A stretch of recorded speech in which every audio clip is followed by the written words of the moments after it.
Well, we're here. I'm Chris. I'm Brandon. And we have a very special guest. Eric Santamaria is here from the Wrestling Roundtable, so let's give him a hand. Thank you for joining us, Eric. Please don't. I appreciate you guys having me on, and I guess I got in touch with Chris, or I don't really remember at this point how it came about, but Chris let me know, or let the public know, I guess, the story of how he came to the show, Wrestling Roundtable, how he became a fan of it, and how he used it to really help him get through a difficult time in his life a few years ago.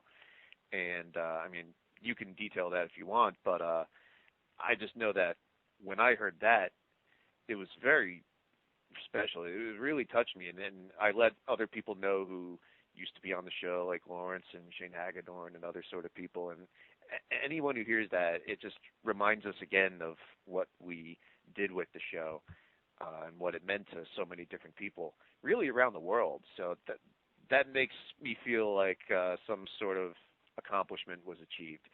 So the fact that we were able to help you get through a period of difficulty through just engaging your mind in this hobby of ours or this fanaticism, whatever you wanted to say, that just is really special to me, and I'm really honored to be included here. So thank you very much for having me.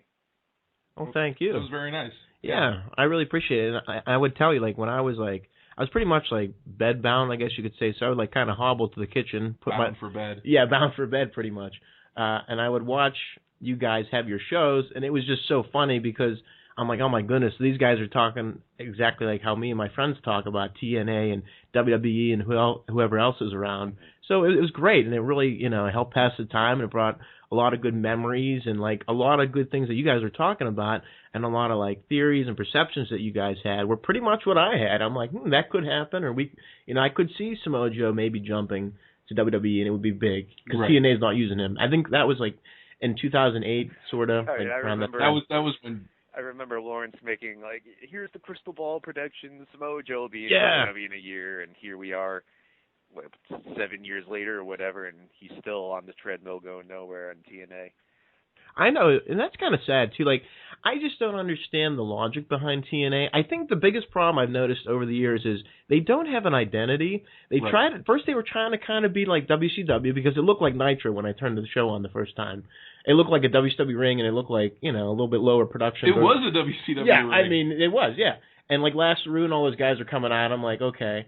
But then they tried to make it hardcore, so they were kind of going towards the ECW audience, which I understood. But then they kind of were making 6 sides of rings. So they were trying to get AAA. Yeah, and more towards the cruiserweights. And then Hogan came, and it was just him and his buddies from like that Hulkamania tour, and then that kind of crashed and burned. And here we are today in this funk. Always sprinkled with a little bit of ROH in there. Yeah, the most frustrating thing as a fan is it's just like, what are they thinking? Like, why?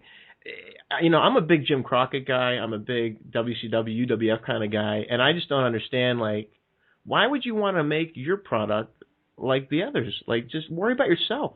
Identity I don't understand. Is the perfect description for TNA because as you're basically recounting their history for the past 12 years, basically, what really popped in my head was not only have they suffered many times from that us two sort of thing, like, oh, we've got Christian, so we got the WWE guy who didn't get pushed that you like, and then we tried to leech off the ECW sort of stuff with their Hardcore Justice, and then blah, blah, blah. But you'll notice that the times when people, and I mean, I really don't give them as much credit to say TNA was great back in such and such a day. I don't think they've ever really achieved that.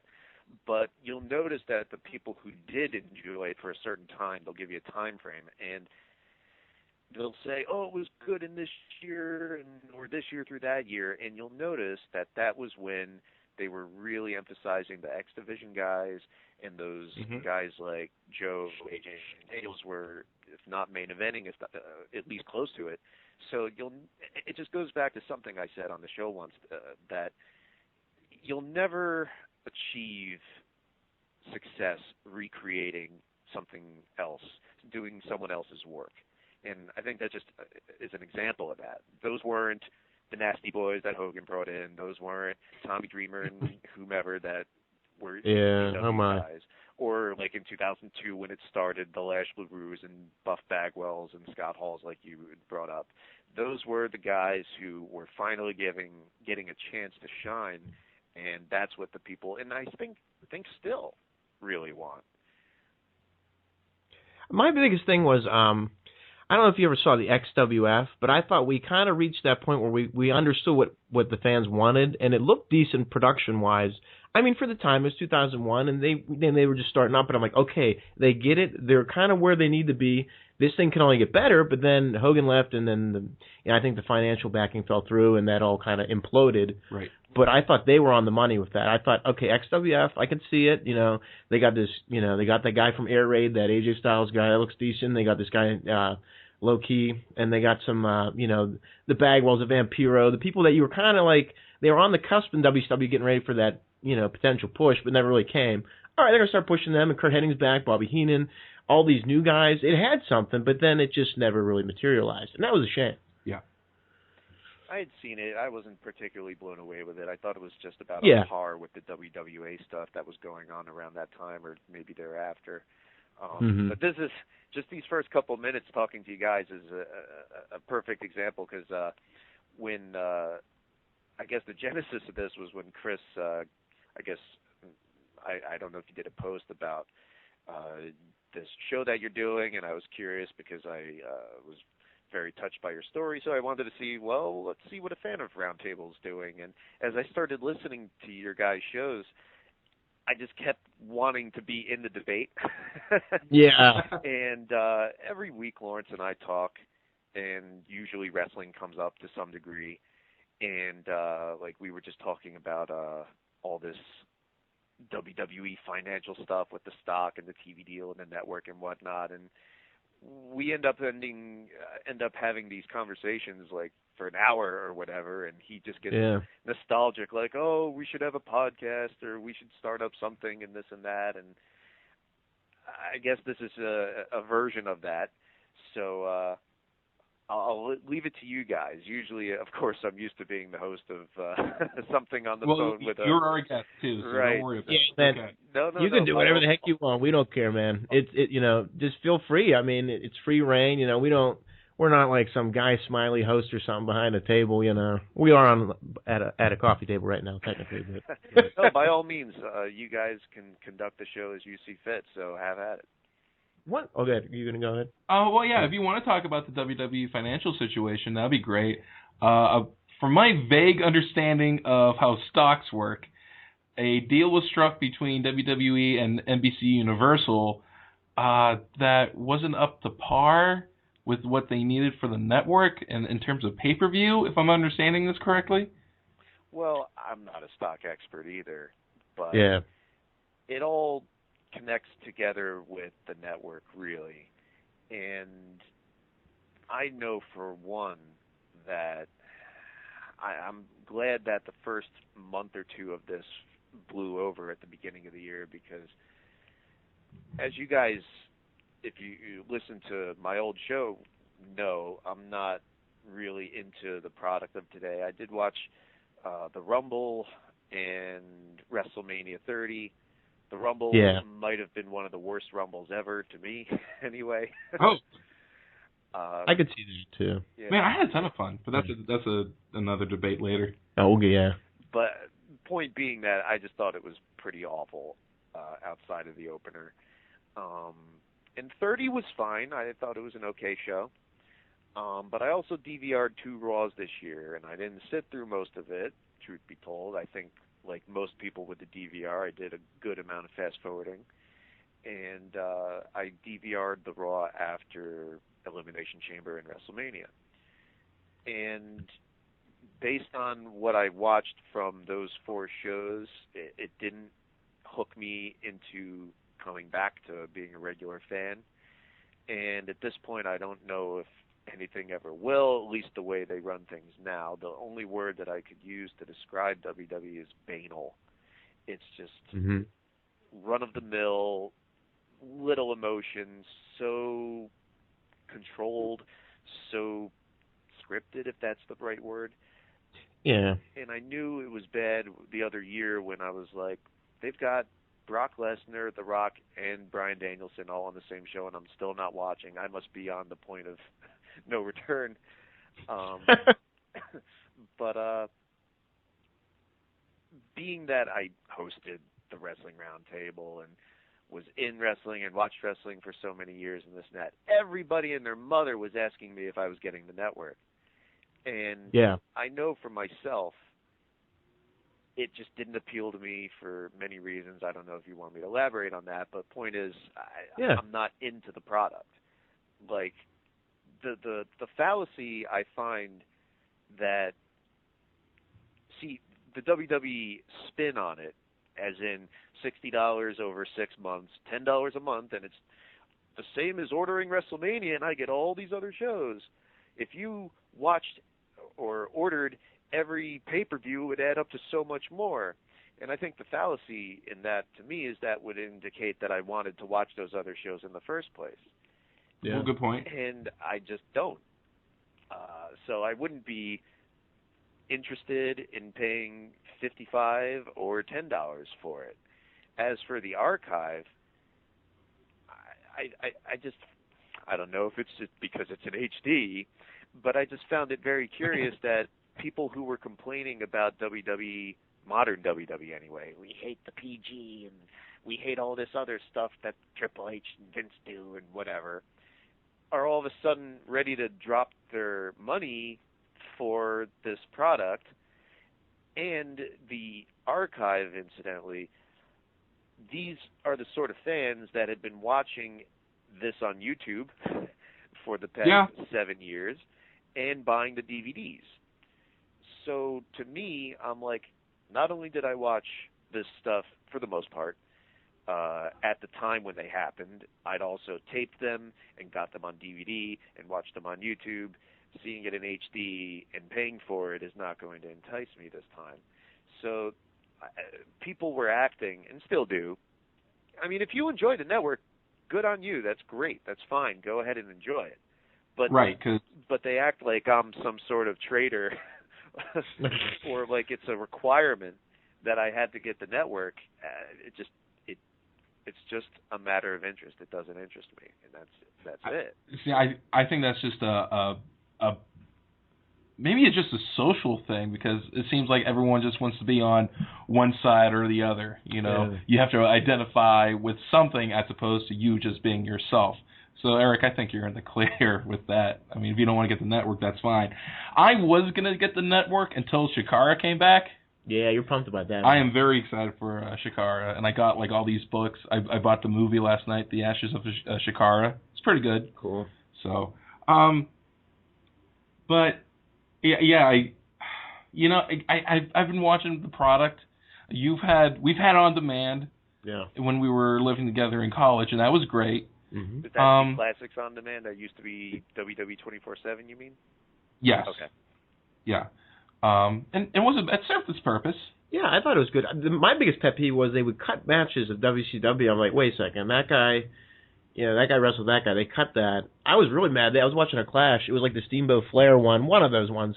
And like 3 or 4 matches were cut. I'm like, wait a second, where's Dick Murdoch at? I always wanted to see him. He had some decent matches back in the day.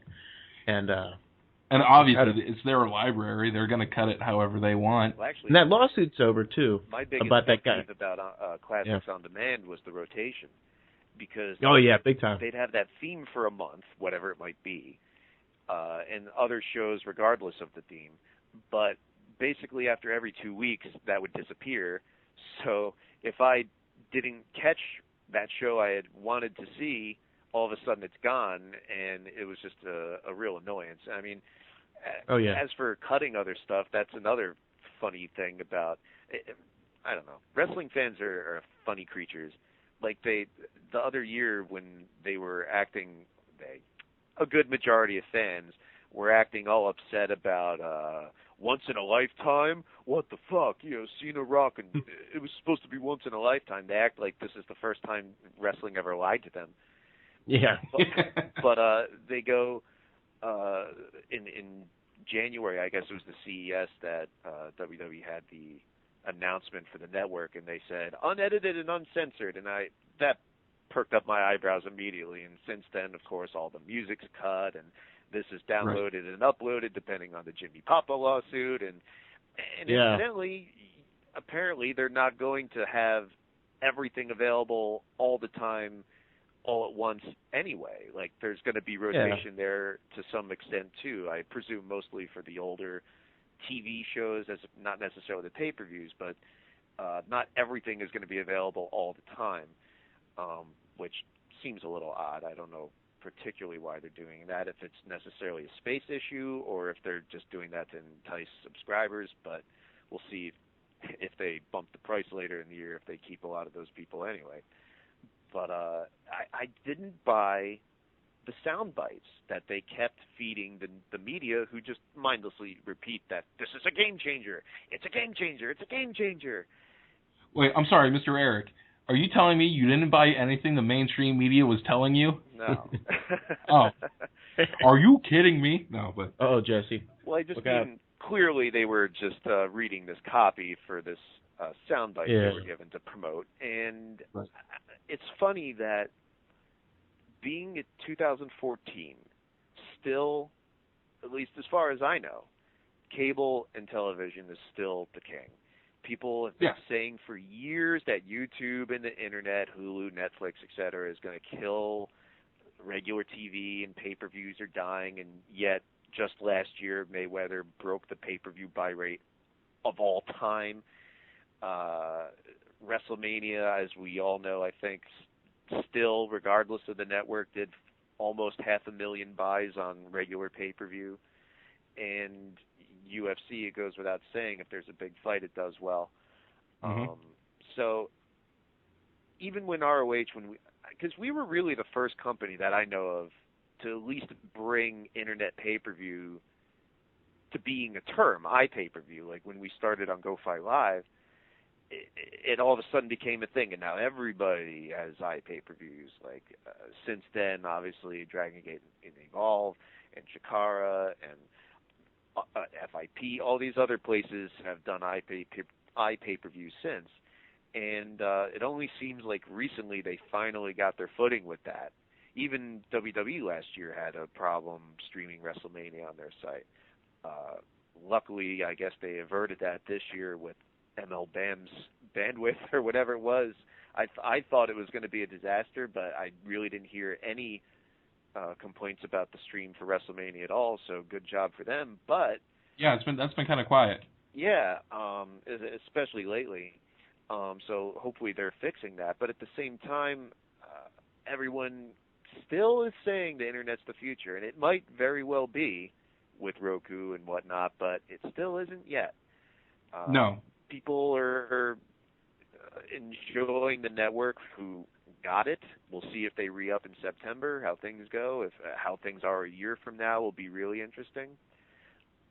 But that really all connects to what we had talked about before with the financial situation, because what I loved, and I said this on when we covered the Montreal screw job on the Roundtable, it's just an observation I had at the time.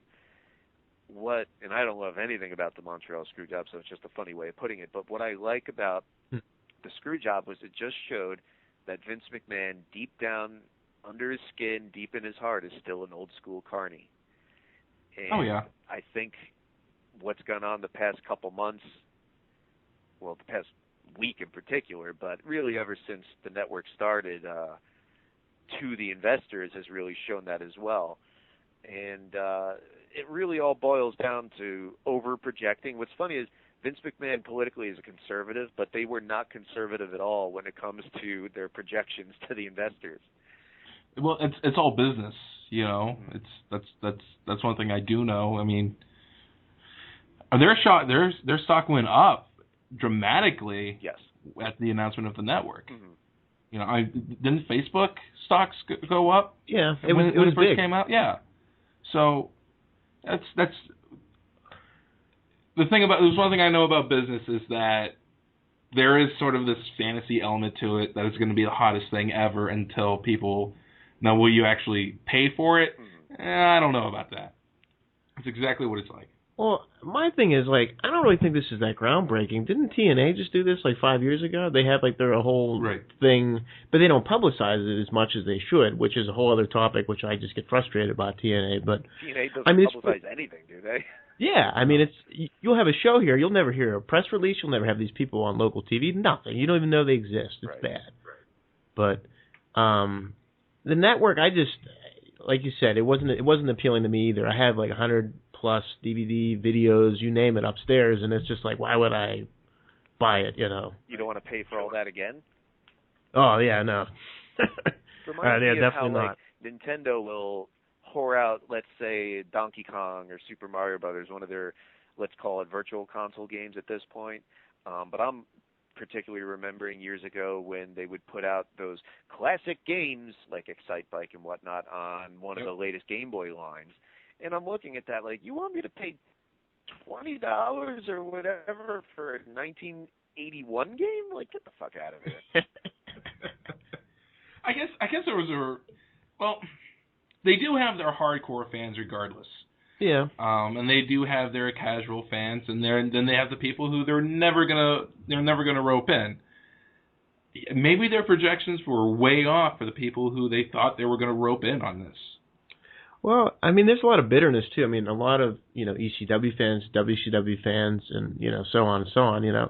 They lost a lot of that audience. That's gone, and I think they're trying to like get that back with like the younger kids and stuff. But it's a tough market right now. But this is the time for this other company to say, hey, you know what? They're down and out, or global wrestling or whatever this is going to be. Like Jarrett's got to really like step it up and say, all right. We got to pay to play. We got to get what we got to get to make this roll. He knows what mistakes not to make. Yeah, I hope. I just hope, because this is, I'll say this once, I'll say it a million times. If you don't have the person owning the company that's a wrestling person, it's not going to work.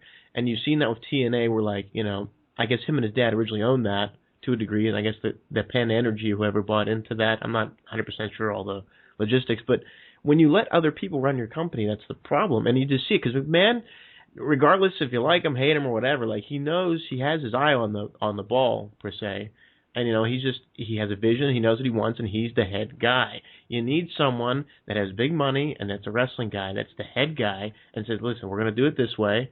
Or I was watching Ole Anderson shoot today, and he said something really interesting today. He's like they said that Tito Santana thought he was racist in his book. And Ole Anderson's like, no, I didn't think I was racist towards him. He just didn't draw any money. I don't want him there. If you don't draw money, I don't want you. And that makes sense too. Like if there's a wrestling promoter and they're trying to get a company going and they see someone that could potentially draw money, they're going to keep them. They're not going to keep someone that doesn't draw money. I mean, there's so many things that go into running a wrestling company. I understand, but geez, there's just no common sense sometimes. I'm just like, ugh. Well, you have these investors that meet with McMahon and George Barrios every quarter, and you wonder how much these people actually know about wrestling or the product, so to speak. Because what was really funny on their emergency conference call on Monday to do damage control was McMahon said, we wanted to have this because we're all about transparency. I could have fucking spit out my water. Like, what the fuck? You? Transparency? Like, all they do is dance around questions and evade stuff. Like, they'll give a snippet here and there, like, oh, we're going to bring back Tough Enough.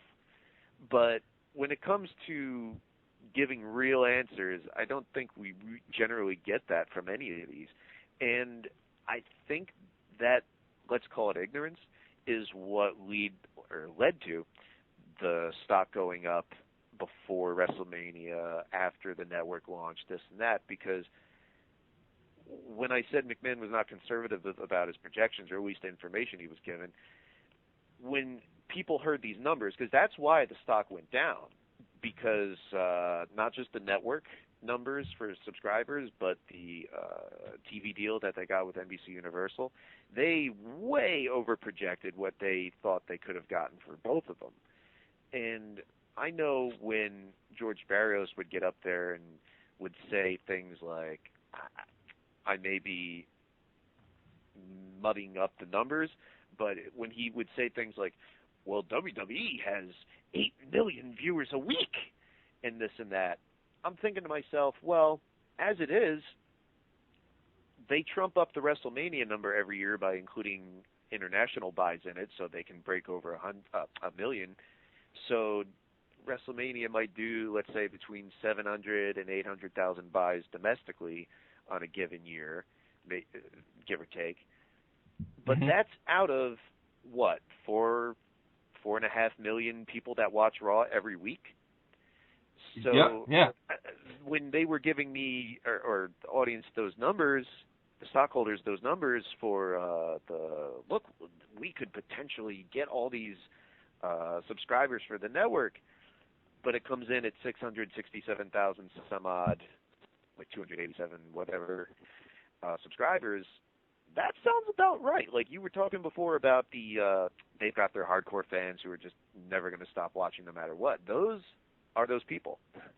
And when they're talking about opening it up to other countries by the end of the year, they could probably break a million or over, because they pushed back that number for the break-even point to like 1.3 or 1.4. So once they open up to other countries, they might be able to reach it, but beyond that, how are they going to attract new fans? I don't understand that, because those 400,000 people that bought WrestleMania traditionally on pay-per-view, which is how I watched it,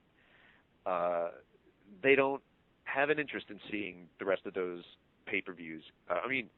Special events every year, every month for those $10 or potentially $12, whatever it might be bumped up to. And the kids, I don't really see having an interest in watching old Rock and Roll Express matches from Starrcade 85 or whatever it might be. So I don't really see how they're going to grow this so much. And with the TV deal, they were like, we want NASCAR numbers. Well, that's the problem. You're wrestling. You're not NASCAR. You're still the bottom of the shoe in the public world. Look at the sponsors every year for the Super Bowl, which is another example I always use. Look at how phenomenal the Super Bowl is on regular television. That's a huge money deal every year, so the Internet's not killing that. And I know a lot of people say live sporting events are the last stronghold for preventing Internet being killed, but whatever. The point is that it exists. But you look at the sponsors for that, and every beer and car company and every big movies, hundreds of millions of dollars, whatever it is. And who sponsors WrestleMania? M&M's? Mattel, maybe? I don't know. Yeah, Kmart. Right. Kmart might be... They may have done something this year.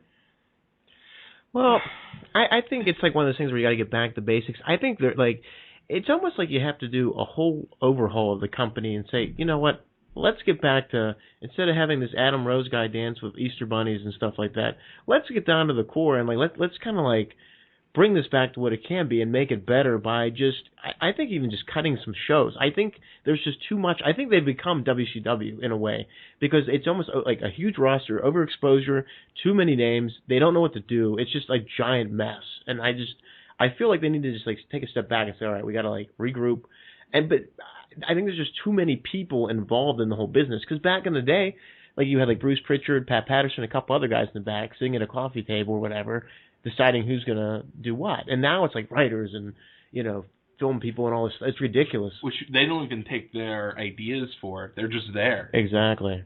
They have a writing staff, but they don't use it as a writing staff. As you hear all the horror stories, you hear like Dave Lagana talking. Vince McMahon seems like, to me, the kind of guy that has big ideas, but he rushes things, and then he gets overexcited about it, but he knows, like, technically, it could work. It almost like goes back to that XFL and all that stuff. I just feel like this guy rushes things, and they just push it too much, too fast, too soon, and then it implodes. Yeah. I don't know. It's just kind of my projection. Hey, Eric, I do have a couple of questions for you. I love questions. Are you a big baseball fan? This is all going to tie in together. Are you a baseball fan? Not at all. Okay. Do you know what MLB at bat is, or anything about what Major League Baseball does? MLB what? It's at bat or premium. MLB TV. Oh, no. Okay. It's basically the WWE Network, but for baseball. You can get any out-of-market game all throughout the year and the playoffs. Well, I did read about how MLB, who handles the streaming service for Major League Baseball are the ones that were doing it for WWE, if that's what you're talking about. Kind of like comparing it to it.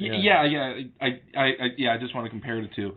But I know baseball's baseball and wrestling's wrestling. But how is, they say that MLB TV is the most successful application, and it's been around for the last 14 years, or something ridiculous like that. What can the WWE Network do to be just as successful as what Major League Baseball is doing? Well, what you guys were just saying a few moments ago about getting back to basics in a way, everything starts with creative. That's the main thing. Because, like I was talking about earlier, with my interest level, I know I'm not the only one. You have to entice people into wanting to see your product. There are, like we talked about, those hardcore fans, and I'm sure those are the ones who bought the network, so it's a little over 500,000 who watch no matter what. You don't have to worry about them. We're talking more about bringing in new fans and hooking them as well. And just the format that it really hasn't evolved too much, but that they've stuck with. Well, Stephanie and the writers really started taking over around 2000. And we see how it's benefited wrestling ever since. Now, when you're talking about the horror stories from the writers, when people get on the writer's case, I actually defend them, because listening to those stories, a lot of these guys are not stupid. They'll be like, they'll be like, well, we know there was no continuity with this if we dropped it, or if we did this instead and we wanted to do this or that, but what's the problem? It's always Vince saying, fuck it. And obviously there's a tier there where they go through Stephanie and Triple H, but the buck stops at Vince. And it sounds nice on paper to go back to just him and Pat Patterson in a book or a smaller team like the Bruce Pritchard and Jim Ross, Jim Cornette, Russo sort of time frame. But given how much content they produce, and there is, to me, oversaturation also, they do need a writing staff. The problem is, it's what they allow them to do. And just really overhauling the whole concept, because it's really, I think it really stems from Vince McMahon's whole self-hating wrestling person thing, where he's constantly wishing for that mainstream acceptance. That idea, what was it, back in 2008-ish, of him wanting to get a Emmy nomination for the tribute to the troops was pretty laughable.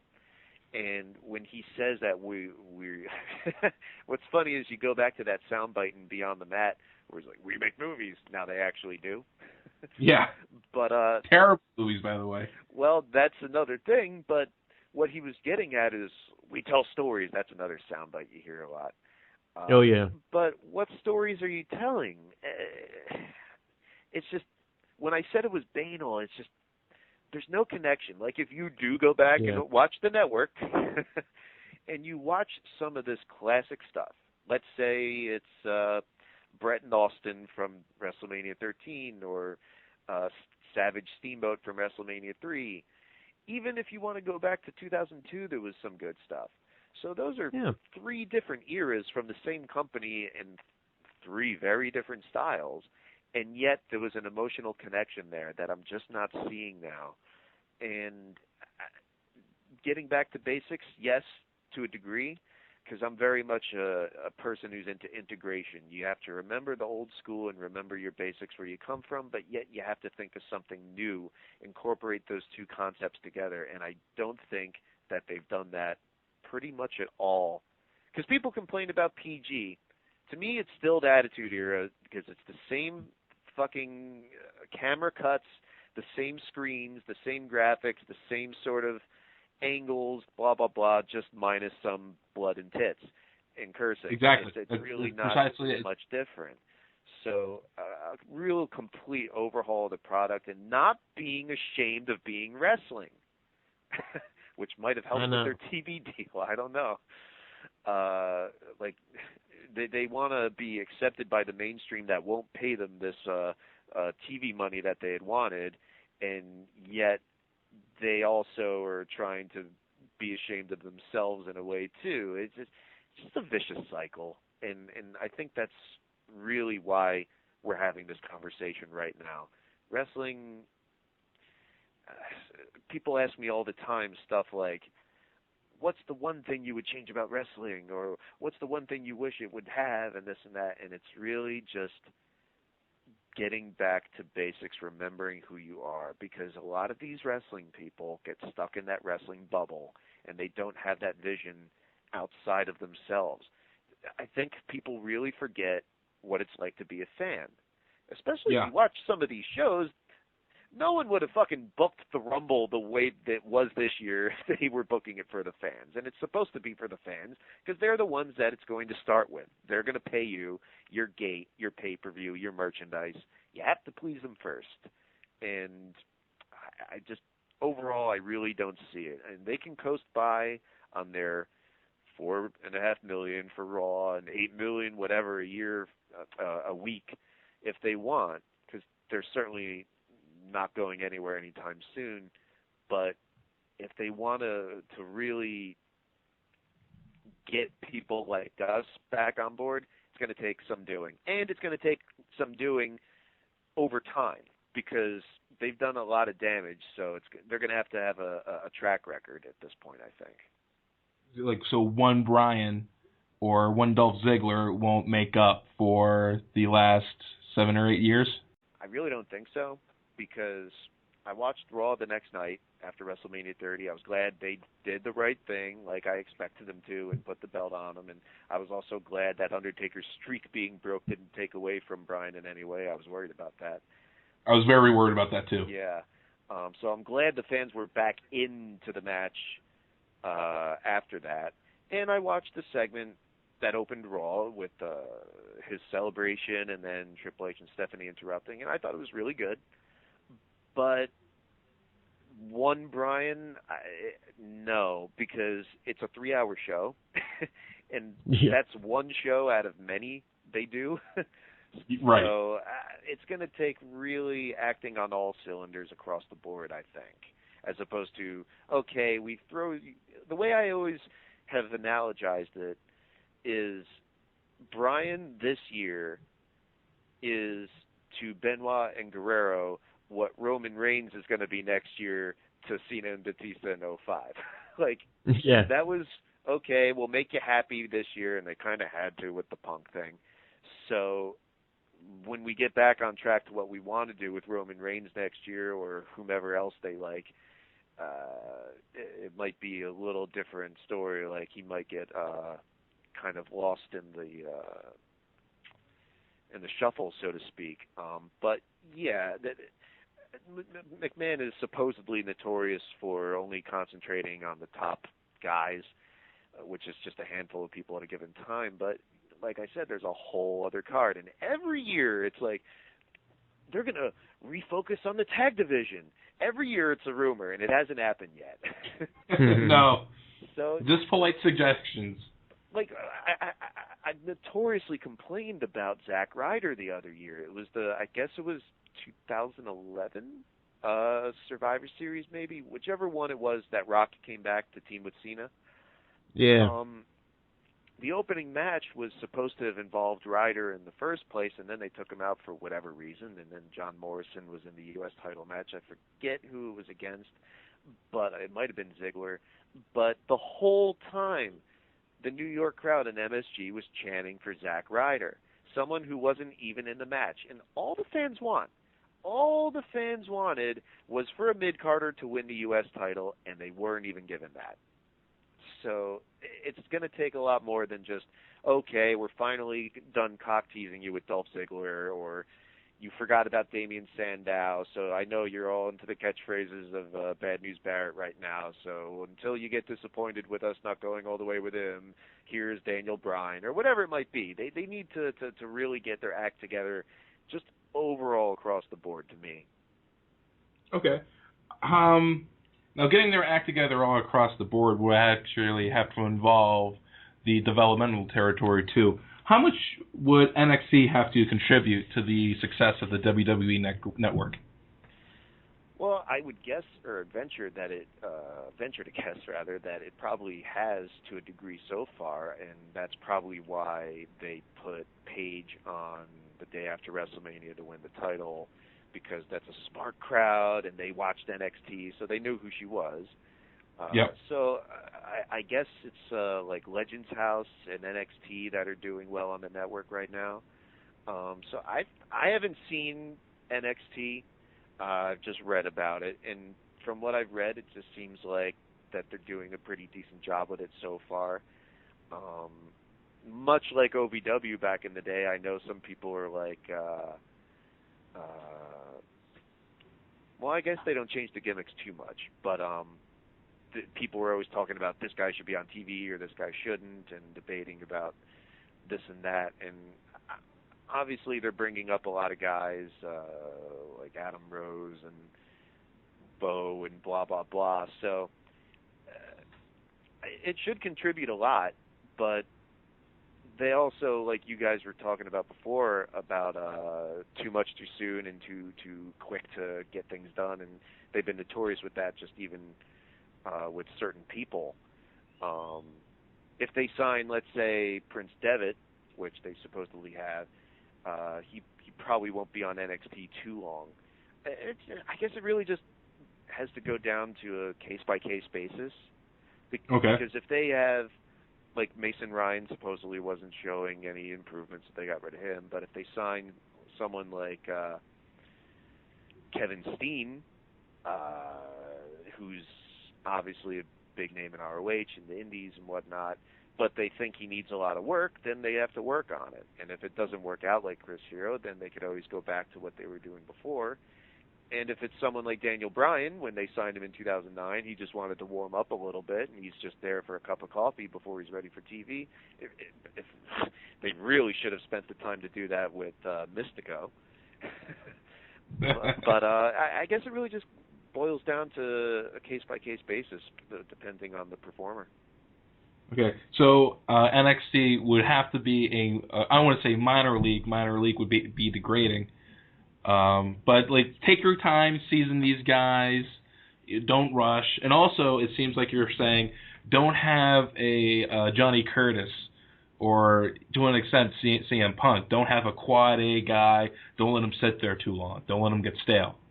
Well, it depends on how well they do, really. Okay.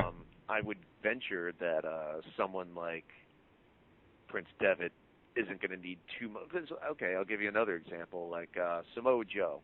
When he debuted in TNA in 2005, I thought that adapting his style for TV was a big improvement, because when he was in ROH, which is where he made his name, really, his matches were great, sure, but he could have tightened up his act a little bit, so to speak. And having the restrictions of TV time helped that. So it can make a better performer.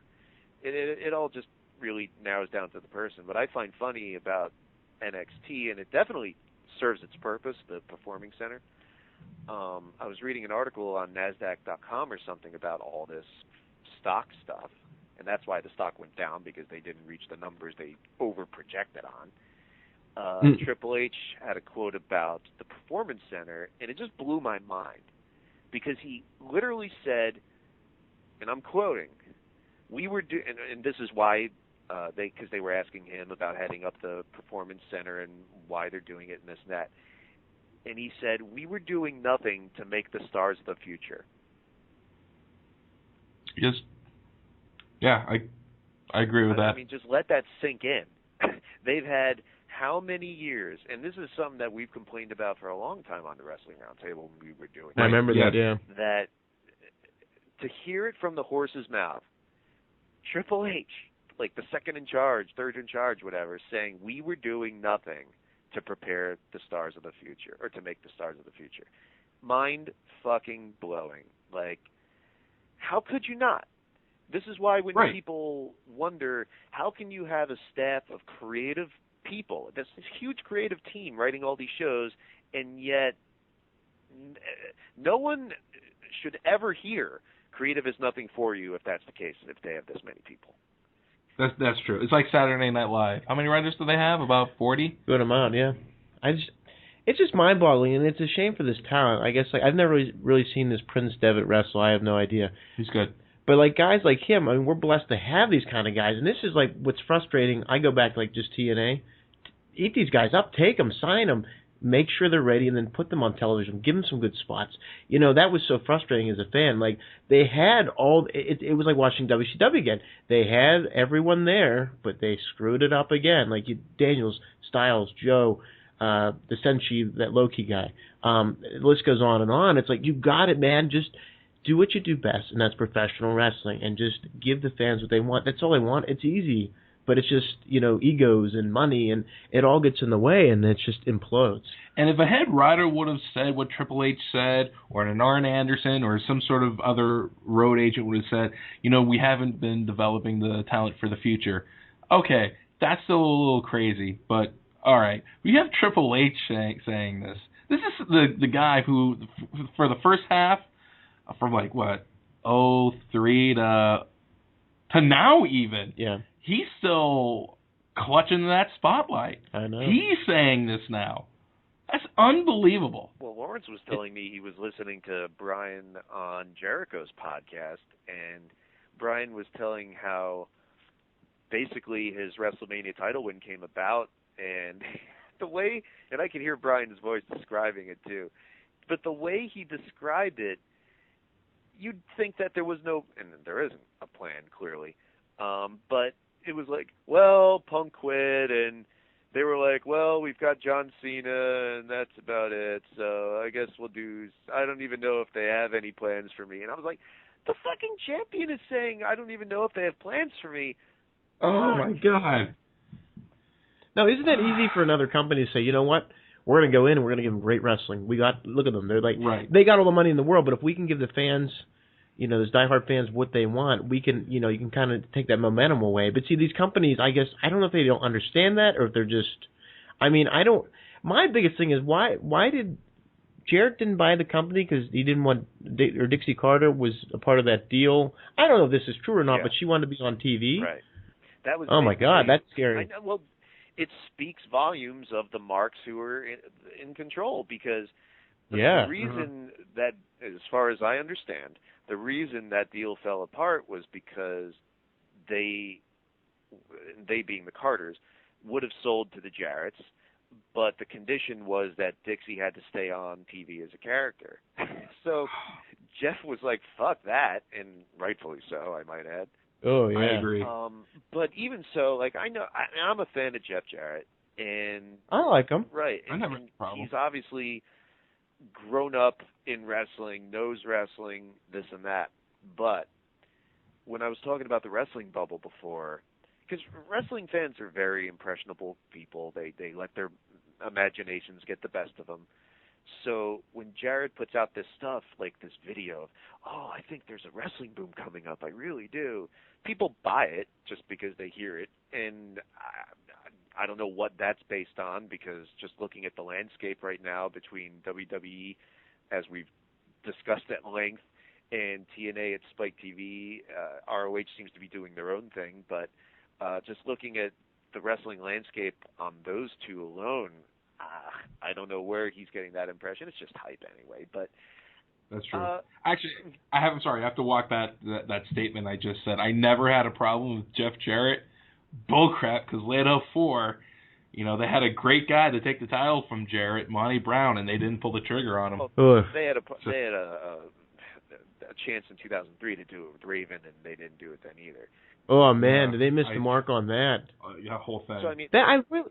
I like Jarrett, and he's a smart guy, but looking at the track record of TNA, I don't know. I mean, on one hand, he did create a company that actually went pretty far and went further and lasted longer than anybody ever gave him credit for, so there is that. But on the other hand, just looking at it as a fan critically, nah, I can't say I really liked a lot of that shit that we just mentioned. But, like, relating it to the wrestling bubble stuff, people put out this stuff, like, GWF logo. Ooh, let's click, see what it is.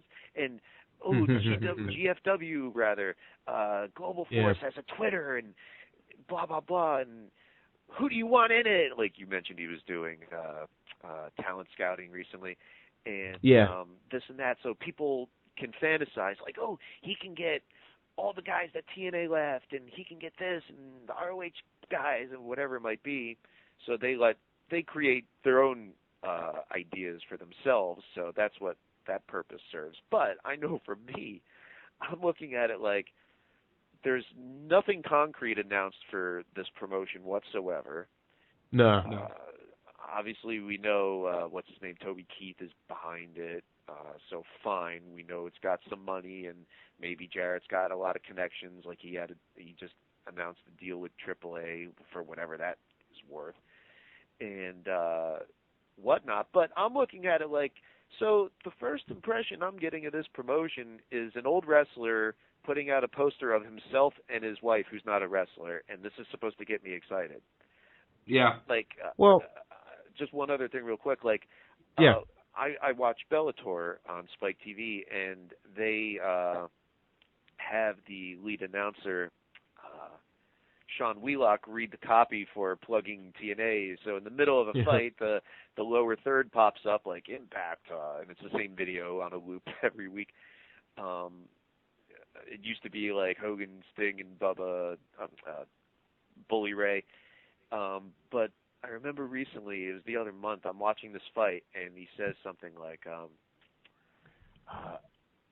Dixie Carter returns on Impact Thursday. Who will feel her wrath? And I'm thinking, wow, that's real exciting. I'm going to have to watch this wrestling show now for this bad actress to do the cliche heel authority figure. I'm really sold. Yeah. Well, that sums it up right there. And to be honest with you, it looks like Jeff Jarrett used the same template as I did to start our website, because it looks like the same, like, branding and everything that I used to do, like, our little website, which is not much. It cost me like $70-something bucks. It probably is. Yeah, I mean, it has to be, and it's scary to think that, okay, we're almost back to square one again, where there's no money really, and it's just kind of like hearsay. Like, I would just be quiet about the whole thing until I had everything concrete, because you can't promote if you don't got it, and that's the same mistake as TNA. Like, they act like they're trying to be the big number one guy, but then there's no money, there's no real roster.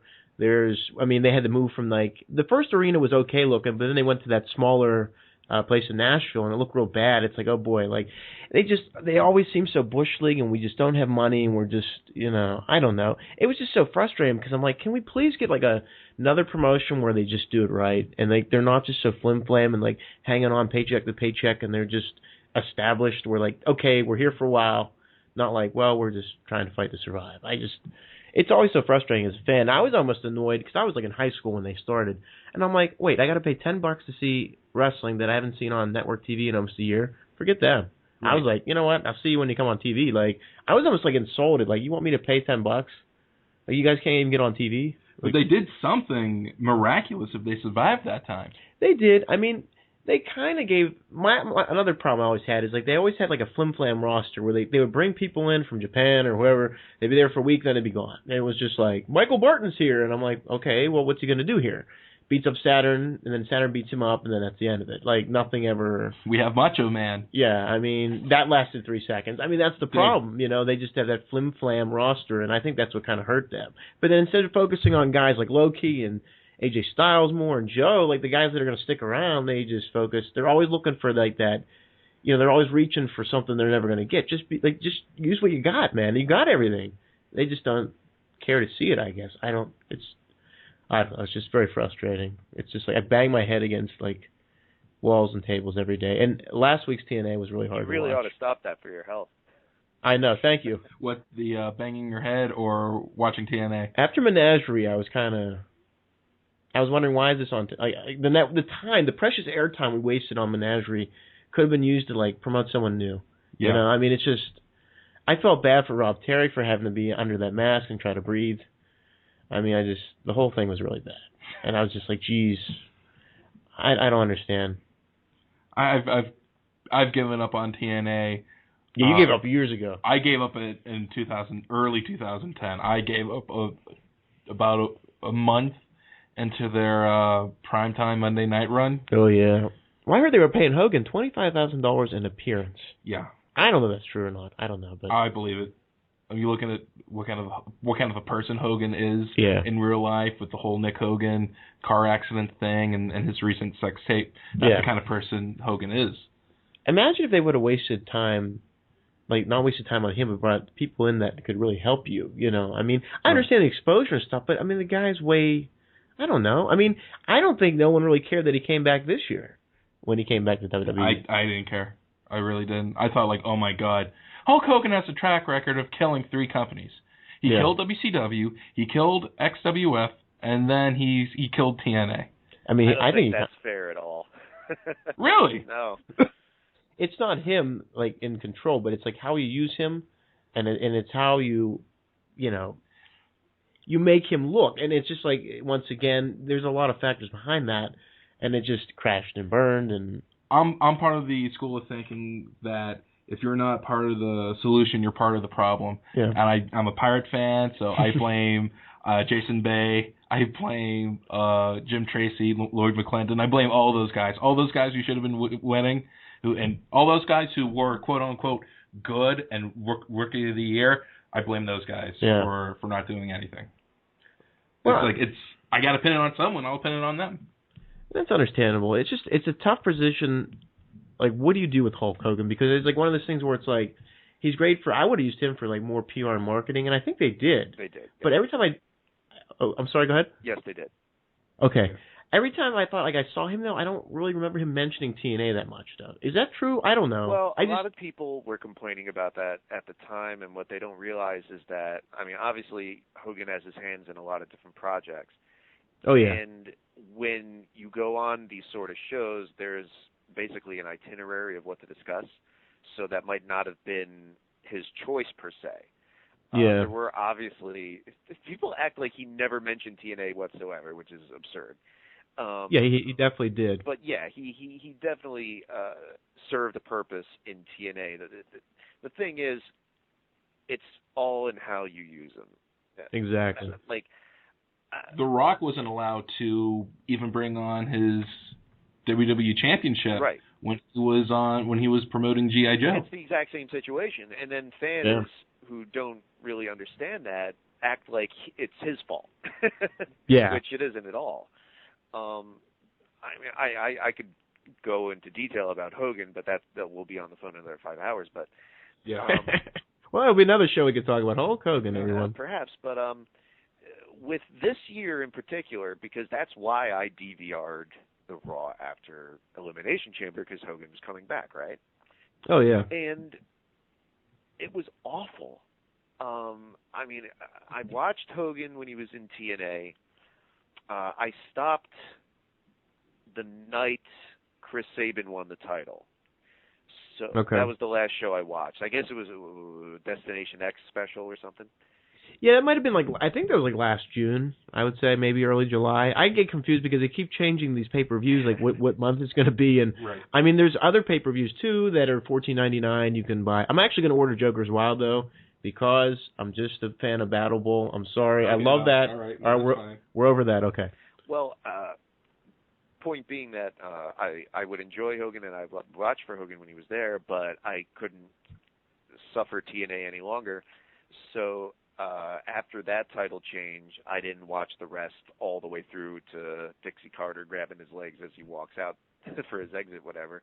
So I don't know how long that time frame was, but okay, Hogan's coming back and it's for WrestleMania 30 and this and that. But I watched it.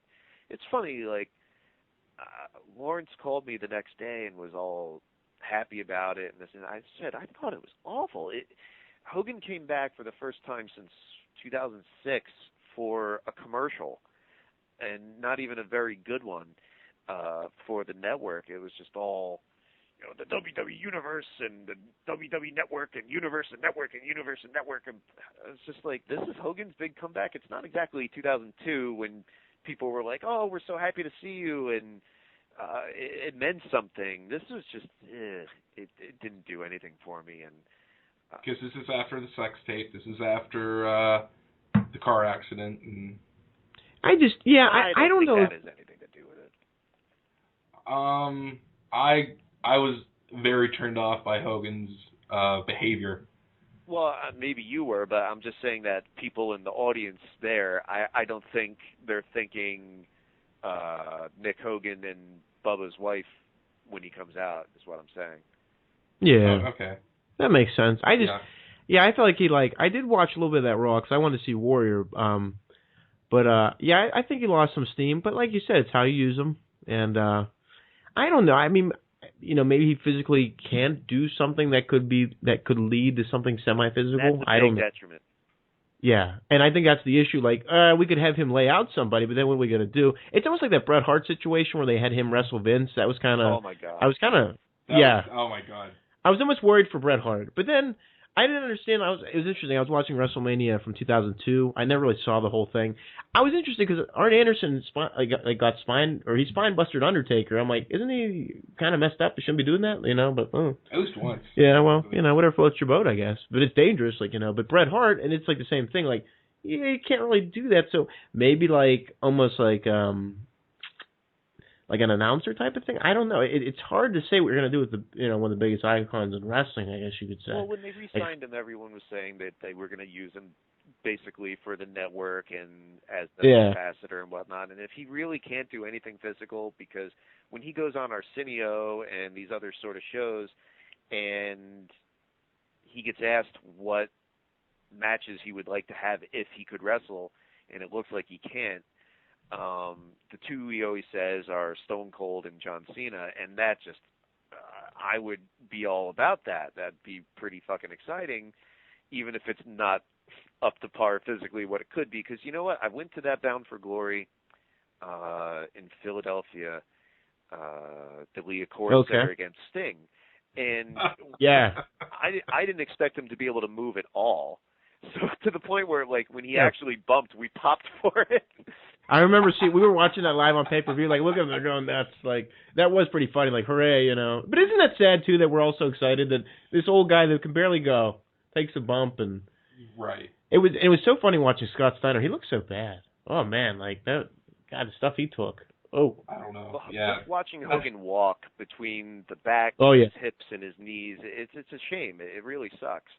Because even if he can't move like he used to, even if he was as mobile as he was in 2002, it'd be an improvement. Yeah. So even if he's able to do that against a Cena or an Austin, it's not 1997 or 1987 Hogan, but I'd still want to see it because it's Hogan and two big names. So the fact that he's not able to do anything, even standing on the apron to tag Cena and make some punches on the Real Americans or some shit like the rumor was, even that, the fact that we can't do that, it's really limiting. And if he can't do anything beyond just walk into the ring, I guess he serves his purpose whenever he MCs or does the commercial plugging the network with Cena and stuff like that, making appearances and whatnot, because he still is the biggest name in wrestling history. He still has his uses, so at least he'll be around in some form. I guess that's, to me, better than no Hogan. I know you. Yeah, I mean, go ahead. Oh, definitely. That's interesting too. You brought up the tag team thing. We actually did. We're gonna have that up pretty soon. We did a podcast about WrestleMania 30, and we were saying the same thing. Well, if Sting and Undertaker can't wrestle each other, which we don't think is gonna happen, we never really did. We thought, well, if you tag them together, that's better than nothing, Yeah. We actually came up with our own scenario.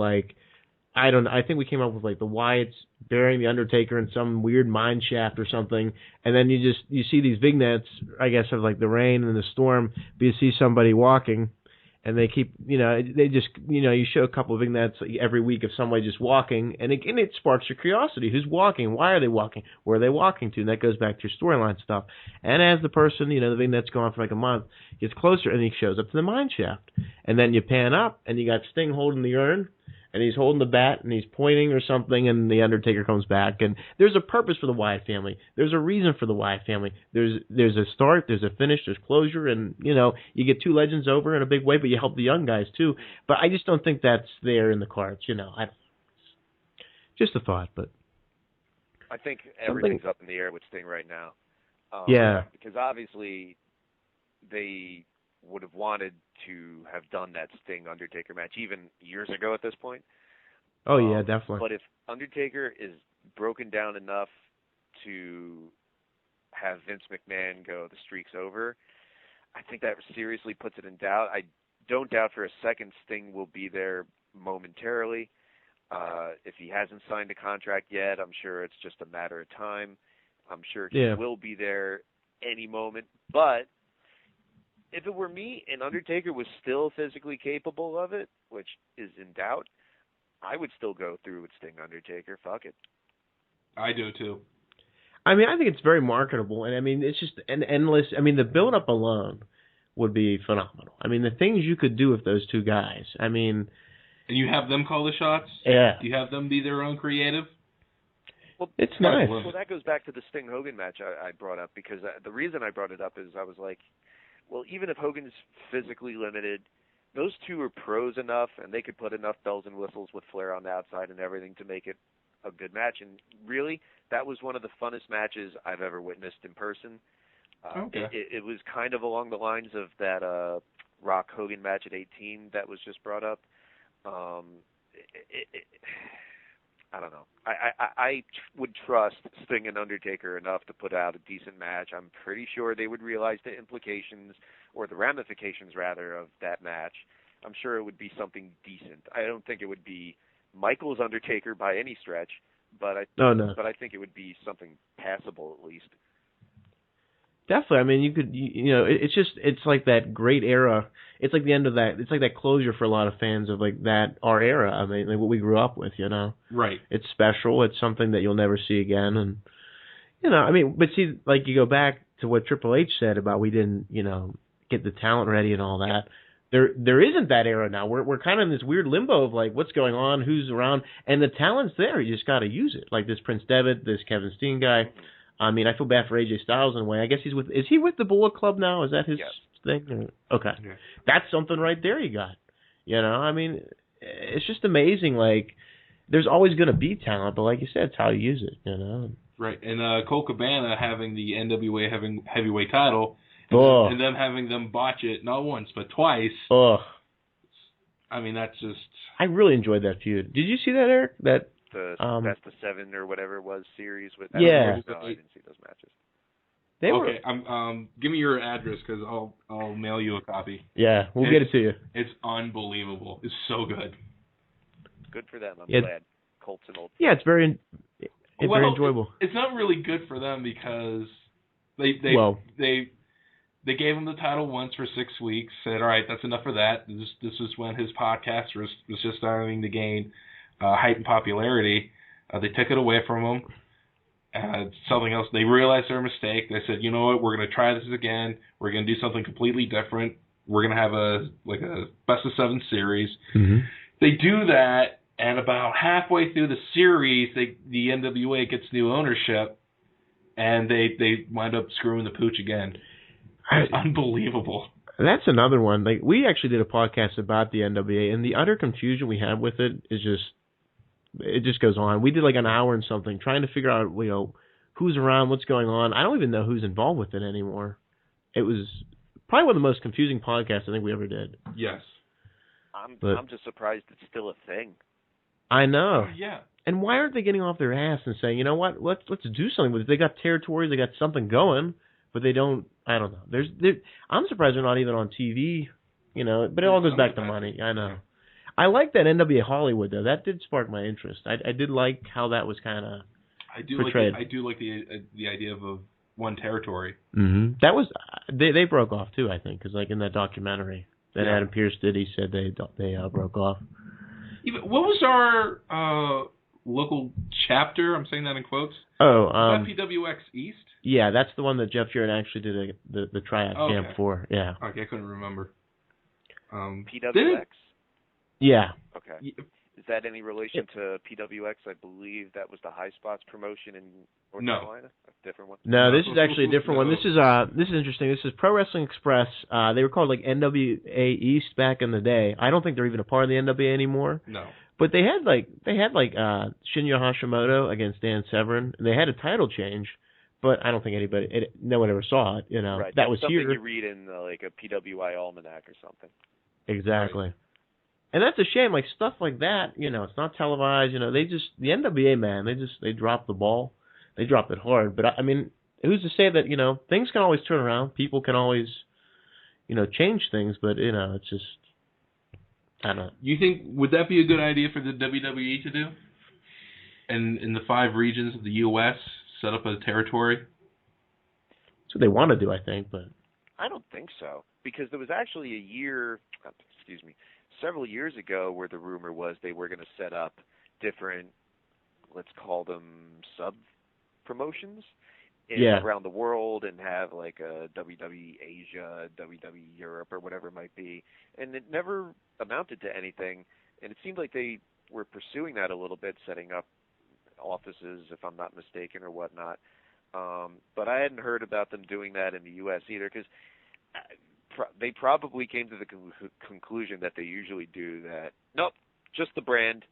It's just WWE. Just make it everything WWE. Just WWE. Yeah. What's funny is comparing it to the NWA. Like the NWA before the 80s and the Crockett era, let's say. Between like when it started in 48 on through the next several decades, the NWA champion really was the world champion. And even there was some of that in the early 80s before the territories really started dying down, where you would have WWF guys in New Japan and other sort of deals with other promotions internationally. But think about like in an ideal world, because the rumor is that they are or have signed Kenta. So just imagine if instead of there is no champion now, but let's say Daniel Bryan's the champ. Instead of when WWE goes to Japan and it's just the regular WWE show with a Japanese audience, that when WWE goes to Japan, guess what? Danielson's going to defend it against whomever the top guy in Japan is, and they work out a deal with Noah or something, and he has a match with Morishima, let's say, or Marufuji, or one of those sort of guys.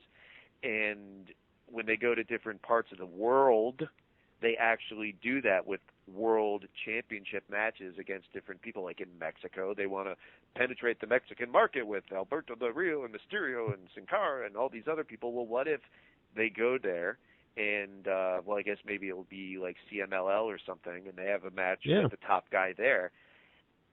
Obviously never going to happen, because their whole mentality is WWE. We have to own everything, and it's WWE everywhere instead of that sort of thing. But it would just be a cool fantasy scenario to think of, something old school. It'd be great. Right. And I think that's how you would bring people into that network, too. Like, you could, give them a little taste of, like, your guys versus our guys, and that would, spark curiosity for maybe someone that is more of a diehard CMLL fan or New Japan Pro Wrestling fan from that country. I kind of wonder, too, like, this is always kind of in the back of my mind. I don't know if it's in yours, Eric's, but I think, like New Japan and, like, the Mexican promotions, wouldn't they kind of put the squash to having, like, WWE kind of step on their turf? I don't know. It just seems like they never really kind of venture out there, and I wonder if there's like a reason for that, or like just a respect thing, or I don't know. But they never really kind of take it over. How do you mean? I guess what you would say, like if they would have this, like WWE, and there would be a WWE in Japan, they'd start their own promotion. You think like Inoki or whoever was running the New Japan and the All Japan, all that would kind of put the kibosh to that in a way, because that's like almost like raiding what's left of other promotions that are still pretty strong in other countries. So he would almost kind of like do the territory thing he did in the 80s, except he would do it to the other countries now. Now he's invading Mexico and kind of screwing all these guys out of business by maybe taking some of their talent and making his own Mexican WWE, I guess you could say. Well, when it comes to Mexico, I know that they had wanted to push into that market a few years ago, and they seemed to be taking away from some of the crowds of AAA and CMLL and the other promotions. They seemed to be chipping away a little bit, and the ratings when they started airing there, they did pretty good ratings, but I think that died out pretty quickly. Okay. So I don't know if it was just like the Mexican fans had a little fad with seeing this different thing, and let's get back to what is our traditional thing.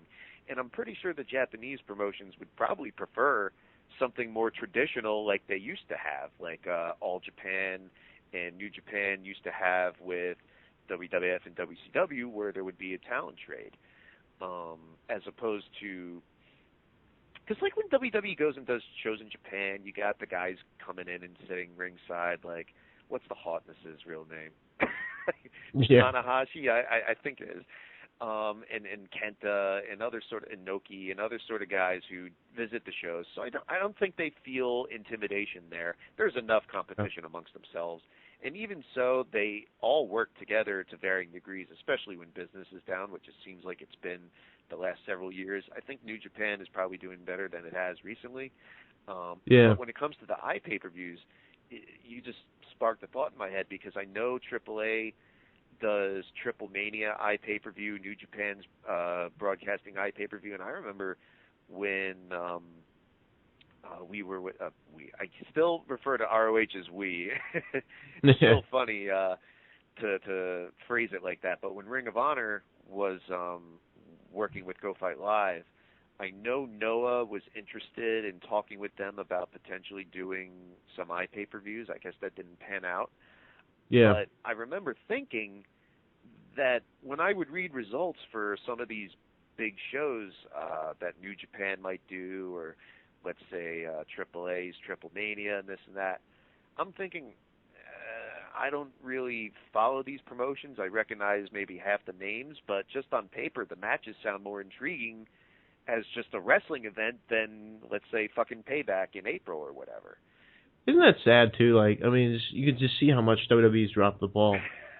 I mean, it's just, I love international wrestling now, and I always wanted to see, I don't know if you think this is interesting, but I always wanted to see, like, a big pay-per-view, almost like they did back in the 80s, where it was like, it wasn't UWF, it was like NWA and AWA, they got together and did, like, that Super Bowl show. I always wanted to see, like, I'm thinking of something different, sorry. I think it was sort of like that. I think it was like Super Clash and like Wrestle Rock and all that. But I like those kind of concepts where they take other promotions and they say, like, you know, or the Crockett Cup Tag Tournament. I love those. Where they get these other promotions and say, like, we're gonna do like a big super show. I had this idea. I told Brandon and a couple other guys, like, I'd like to see this show called World Alliance, where you have teams of like your best, I guess, top world title, tag title, and cruiserweight guys. And they're teams of 4 or 5, and what they do is they have, you know, say it's in the Tokyo Dome, they have, you know, 6 promotions are involved, or 8 promotions. There's like a big trophy, but it's this cup for wrestling. What they do is the Tron decides what's going to happen. So it's kind of like the Elimination Chamber where the lights go out and it flickers, but the Tron is like the big thing or whatever. It's like a leaderboard, I guess. Yeah, and what you do, there's a cage match, there's a War Games match, there's a, you know, triple whatever they want to come up with, but that team has to compete against, so we'll say it's Noah against New Japan is the first match. These two teams got to go at it, whatever the Tron says is going to happen. And I think it's something different, and if you get enough people interested in it, it could be something big, but it's all about promotion, money, and that. But I just always thought that was kind of a neat idea, like, all right, let's see who is the best this year. But it kind of goes back to why Wrestle Rock and all that kind of bombed, because the promoters don't agree, and you know. And that's why the NWA is like it is now, and territory died, and this and that, because it's all an ego clash. And I mean, to an extent, there's promotions that work together, obviously. Yeah. I mean, we just had the Ring of Honor New Japan shows this past weekend, or the other week, and that can work to an extent, but the bigger the monster grows, the bigger the chances are for clashes to happen. So exactly. It's just a shame. Like, the fans, man, like, they just deserve so much more, and I wish they could get what they deserve. But at least Ring of Honor, like, they're on the right track. I love to see them, like, you know, in like a Tuesday night spot or something like that. We get them, like, here in Pittsburgh on like my network television sporadically. It kind of changes with time, but I like to watch the shows. It's a lot of fun. But I'd like to see them eventually on pay-per-view if they could get it, like the regular. They're doing that. Oh, are they? Great. That sounds awesome. Great. See, now I'll actually like be able to see, because I wanted to get that. They do that one, I guess, in New York City every December. I really wanted to get that, but I don't think at the time we had the capabilities with my internet and all that to do to get that. But it looked awesome, and it just looked amazing. Well, I mean, I don't know the details of their deal. I didn't particularly read it, but it seems like with WWE focusing more on the network and TNA doing less shows, that's opened up a niche for them to slide in, and I guess I don't know if it's DirecTV or some of the more major providers, but it seems like they're going to do live pay-per-views on Sundays or something like that a few times a year or whatever. I don't really know the details, but I just know that was something recent. That's good. I mean, that shows growth. I'm sorry, I have to shoot this in there real quick. Yeah. I do have a quick question. It's an interesting concept. So let's just say hypothetically that we're one generation. We're about 5 years away from getting high-speed internet. Okay. So we still have like Blu-ray, HD drives, stuff that's like can be a couple terabytes big. But we don't have high-speed internet. And I understand, if I remember this right, that if the internet in the cloud wasn't set up, that we will be getting all our movies and things like that on thumb drives. Okay. Going back to what you were saying earlier about buying the classic Nintendo games. Yes. Okay. Would any person in their right mind, whether it be a hardcore fan, a casual fan looking to get in on it the first time, would they buy the first 10 WrestleManias again if they were on a flash drive? Just something you could plug in and play? I doubt it. I'll tell you a story, actually. It might have been 2008-ish, but some people approached us at Ring of Honor about thumb drives. And they were saying this is going to be the next big thing, and that deal didn't go through. But we remembered the thumb drive thing, and I don't think that's really taken off yet. When it comes to technology, like you were saying, and I know there was some sort of something about the internet today, something with the government. I'm drawing a blank right now, but there was the NSA. I don't think it was the NSA, but it could have been. But there was some sort of ruling about free internet and something like that. Oh, net neutrality. Yes, the net neutrality. Thank you. There was some ruling about that. I didn't read the details yet, and of course a lot of people were upset about it. I'm a little more sympathetic. I know everyone hated SOPA and the idea of the internet being controlled and this and that, but I do feel that people who hate that idea really haven't created much in their life, and I'm not saying that to downgrade anybody per se, but as an artist, as someone who's created things, it's really fucking frustrating to spend hours and weeks or months working on something. Like, let's say when I did Wrestling Road Diaries, that you pour so much time and effort and energy into something, and then people are bootlegging it on the internet the next day or whatever.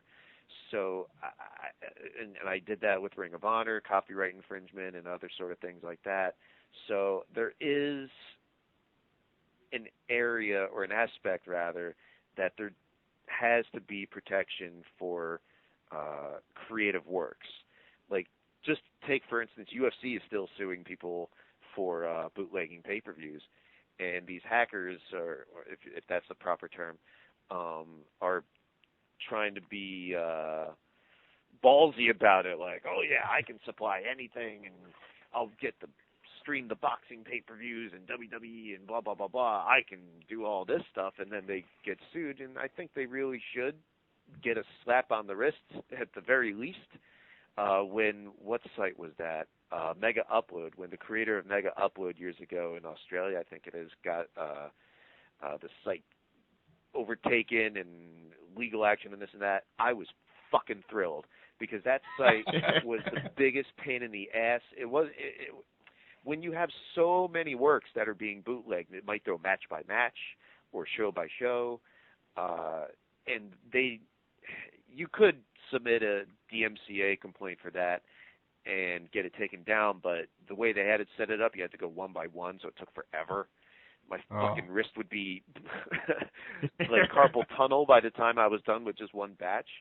So there is some protection that needs to be there, but I only brought it up because I don't know if high-speed internet or high bandwidth is included in that discussion. I think it might be, and that will be where people get their technology or their video in the future. Because when you bring up Blu-rays, what's funny about Blu-ray discs and high-definition physical media is that it really got surpassed by streaming.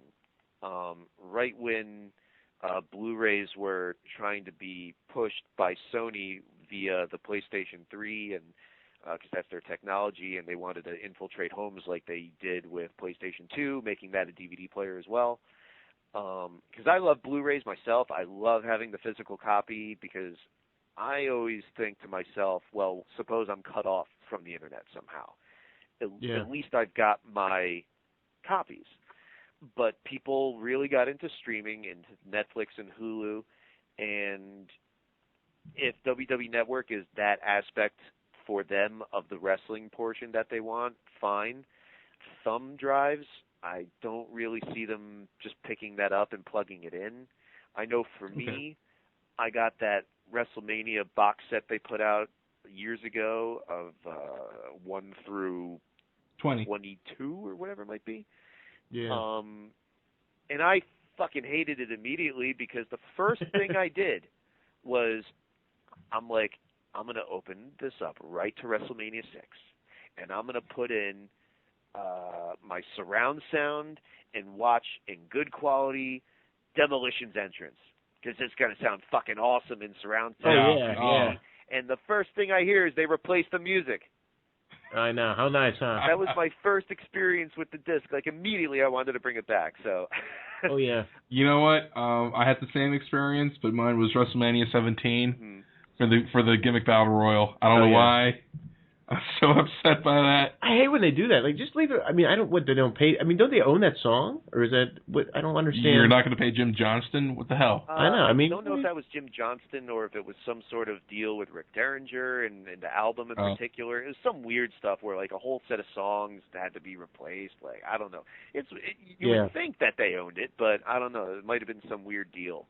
But with thumb drives, I don't know. I couldn't really say yes or no, but I think streaming is where things are at now, especially because not even just Netflix and Hulu, like I mentioned, because Netflix is way more used than Hulu and everyone else that's trying to get on the bandwagon like Amazon and whatnot. But YouTube as well is a fucking monster. So people are just used to streaming stuff on the computer. Quality-wise, I don't know. People watch crappy bootlegs on YouTube anyway, but... as long as it's a click away, as opposed to sticking something in something else, I don't know.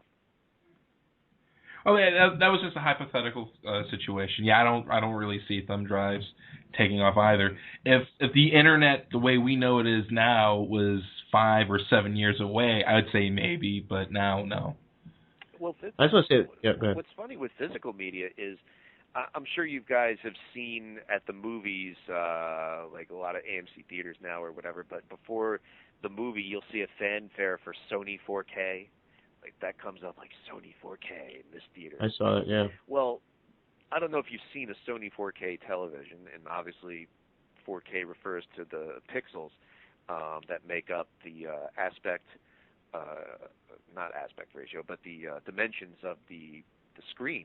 It's actually a little under 4,000. It's like 3,800 or something like that. But anyway, Sony 4K, I saw that at Best Buy last year or so, and I was blown away. I thought, this is what HD should have looked like all along. The screen quality was fucking incredible, but so is the price. I bet. The TV was like $5,000 or something ridiculous, and man. And it does include the 3D technology that also didn't take off, and that's a whole other subject. Right. Because I'm a big 3D fan actually, but the way they went about it, I just didn't like it, and definitely did not take off in the home system. But it's included. So all these things like Blu-ray to an extent, the 3D, and now 4K. Like 4K, think of how much information that is on one disc, and then multiply it times 2 for a movie like Amazing Spider-Man where it's in 3D. So that's a shitload of information to stuff on a physical disc. So they had a big, basically external hard drive that you would save the movies on and whatnot. So obviously WWE's not shooting things in 4K HD yet, but I don't see that fitting on a thumb drive. At least as now, because I'll tell you what, when I started editing Roundtable, I would store all the footage on external hard drives, and I would get, I think the first one was a terabyte. This is back in 2007. And as the years went on and we kept doing the shows, I needed more space. And when I kept going to get more external hard drives, they became smaller, hold more capacity, and less expensive. So it's possible that they could squeeze something like that into something that small. I mean, we talked about Nintendo, the 3DS, or even just the DS. I have this picture on my computer that compared the Super Mario 64 cartridge from 1996 to the Mario 64 DS little cartridge. So with technology, you can fit more into a smaller space. Obviously, look at a fucking iPhone. Compare that to the Apple Macintosh in the 80s, and this little iPhone, you always hear the comparisons that, like, this has X amount of the technological capacity as used to send people to the moon in 1969. So with the technology changing and improving and stuffing more and more and better into smaller spaces, maybe they could fit on thumb drives. But I think if thumb drives were a thing, because you see people hand off thumb drives for little things, like here's some picture files or some documents or my resume or whatnot.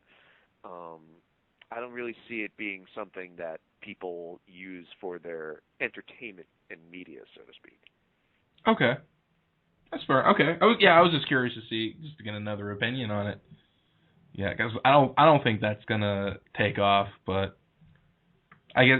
But then again, if the internet wasn't around the way we know it, I think thumb drives, because 8 gigabytes is about the size of your pinky nail, and 20 years ago it would have been about 100 floppy disks. Right. So it's amazing. Yeah. I just want to say I love Demolition too. Great freaking tag team. Way to throw your 2 cents in the Sorry, I know. Yes, they were. Technology conversation. You know what though? One thing about Demolition I kind of don't like when people bring. I don't know how you feel about Eric. I didn't feel like they were rip off of the Road Warriors. I don't. Like, I don't know. That's just me. Well, they were. I don't know. They were clearly derived from them, or at least in the spirit of them. But it wasn't quite like their names were Eagle and Monster or something. Yeah. I mean, it was just like. My biggest thing is like, what, no one else can wear paint in wrestling? I'm like, come on, let's get over that. You know? Right. And they wore, even as a kid, I was like, what are they wearing? That is so weird. And now I know they're wearing bondage gear. Yeah. That's weird. Nowadays they'd have like a manager with them, like a woman just all over them, and it'd just be all weird. But we had Mr. Fuji back in the day, so. And he was just more weird. Yeah. That was interesting. I actually got a shoot interview today, so I'm excited to watch that one. Okay. It's going to be a real gem. I think I know what we're doing after this then. Most likely. Are you big on shoot interviews, Eric?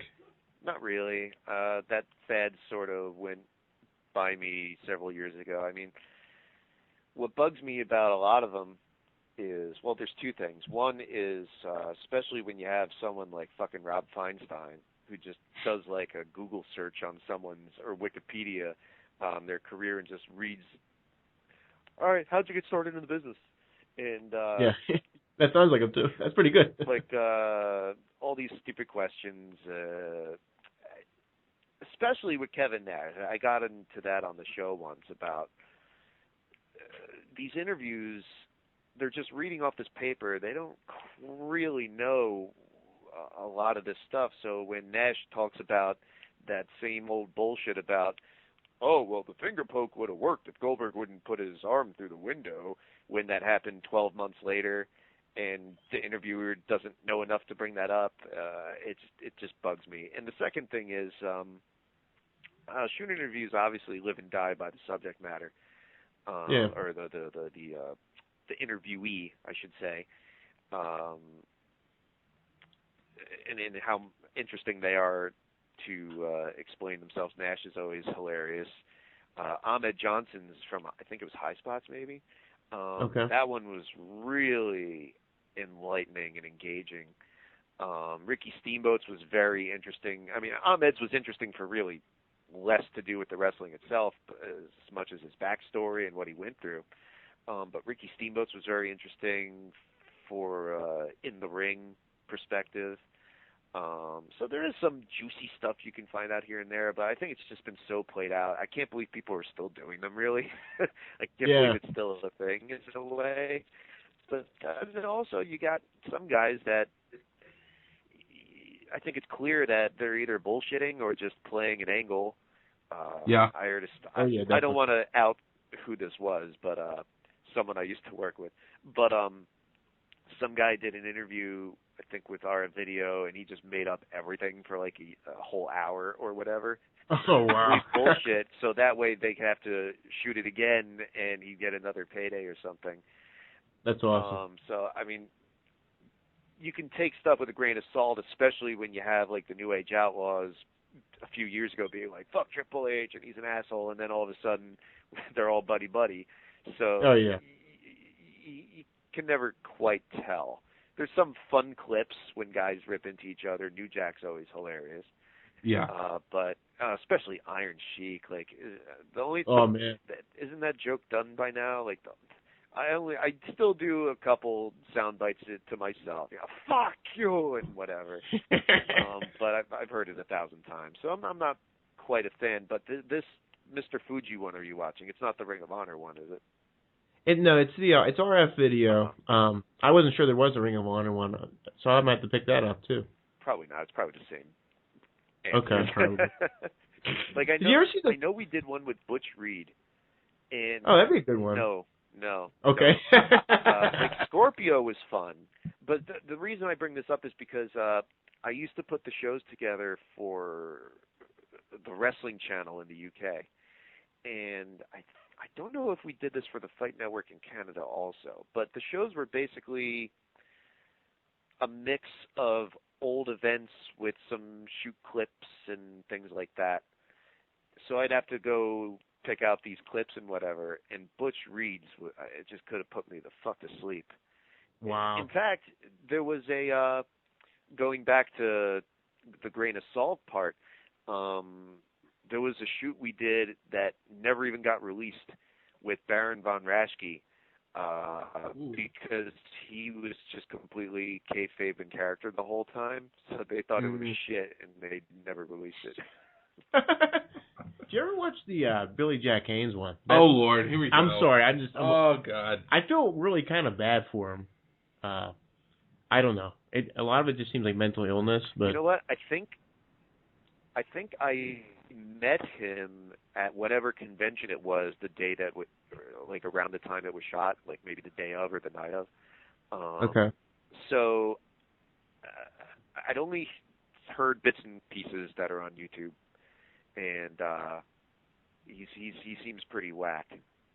Yeah, I felt bad. Like, I mean, the guy really believes like what he says, and you never know. Like, some things could be true. Like, I can understand some things, but no, that scares me too, because he's in the rabbit hole for so long. You start like, well, that's crap, that's crap, that's crap. Oh, that might be true. I know. He was crazy. I mean, it's truth is stranger than fiction. Yeah. Yeah, isn't that interesting too how that goes? He was I couldn't even believe it was him.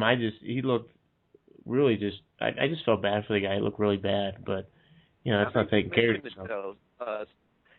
Now that you mention it, speaking of these different shoots and whatnot, I'll tell you two guys I do admire in this realm is London and Kendrick, because those two guys clearly don't give a shit, and I admire that. That's awesome. There's so many guys who don't want to step on toes and watch their words just in case they get a job, and they don't give a fuck. They just say whatever they want, and I did enjoy theirs. I'll throw that in there.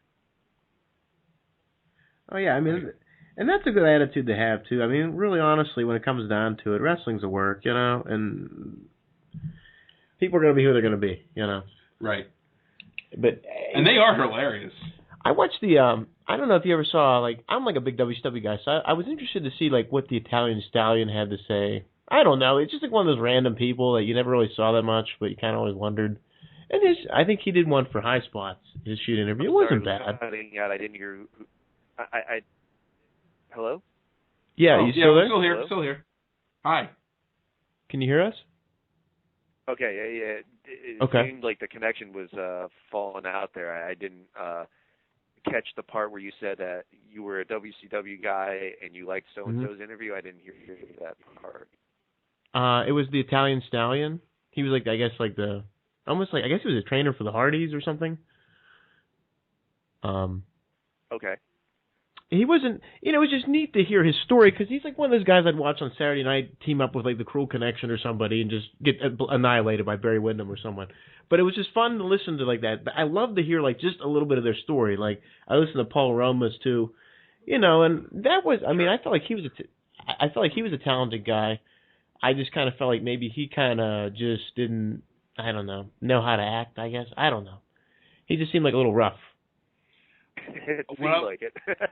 Yeah, it's just my biggest pet peeve with him was, I mean, I thought he had talent, and I always thought instead of making him and Jim Powers faces, they should have turned them heel right off the bat, and that would have been someone for the Rockers to feud with instead of waiting 3 years later to do that with like Power and Glory. You could have had like, I guess the Young Stallions, they could have teamed up with Slick way before that, but you know, shoulda, coulda, woulda, and all that stuff, but. Well, what I look for in a shoot interview myself is I'm just looking for crazy road stories. I don't care. There's gonna be something fun and entertaining. That's very true. I don't care if it's made up or not. You know, like New Jack. I like all the clips that KV Commentary posts, because I'm always dying of laughter. Yeah. After watching those, I think they're hilarious. Hello, Eric. Yes, sir. Okay, I wasn't sure if you were there or not. Now we're worried about our connection. Sometimes, like, it's interesting how this works, and sometimes like it goes in and out. It's weird. But are you good with time? I mean, do we need to let you go or anything, or is it getting too late? Oh no, I don't want to impose on your time. I'm good for however long you'd have me. Oh yeah, we're good too. Okay. Yeah, we have a question for you though. Have you actually seen? We do this corny show. I'm going to bring it. I'm sorry. Do you ever watch Living with the Luchador? We just need some critiques on it. I don't know if you've seen it yet. We do this really corny show. I haven't seen that yet. Okay. All right. If you do, we're sorry if it offends. Well, I guess if you don't know, a couple of years ago, Chris went down to Mexico with his family for a cousin's wedding. Yeah. Right? They were walking through the streets, taking in the sights and sounds of Mexico, and they see a luchador wrestling in a bar. Apparently, he looks a lot like me. It's not me, but it looks a lot like me. And you know, they came to be good friends, and he wanted this luchador. His name's El Petrico, kind of like my last name. My last name's Petrie. Go figure. And he's up here in the United States. He was actually he became a citizen in 2011, so everything's kosher there. And now we're just actually making these episodes of his life in America and these two brothers living with a luchador. It's quite interesting to say the least. Yeah. Yeah, we're seeing if it'll take off or not. It's like one of those like touch and go kind of things, because we really don't know if. I mean, we've put it on like a lot of pages on Facebook. A lot of the Mexican fans like it. I've gotten a lot of positive feedback from them. Okay, good.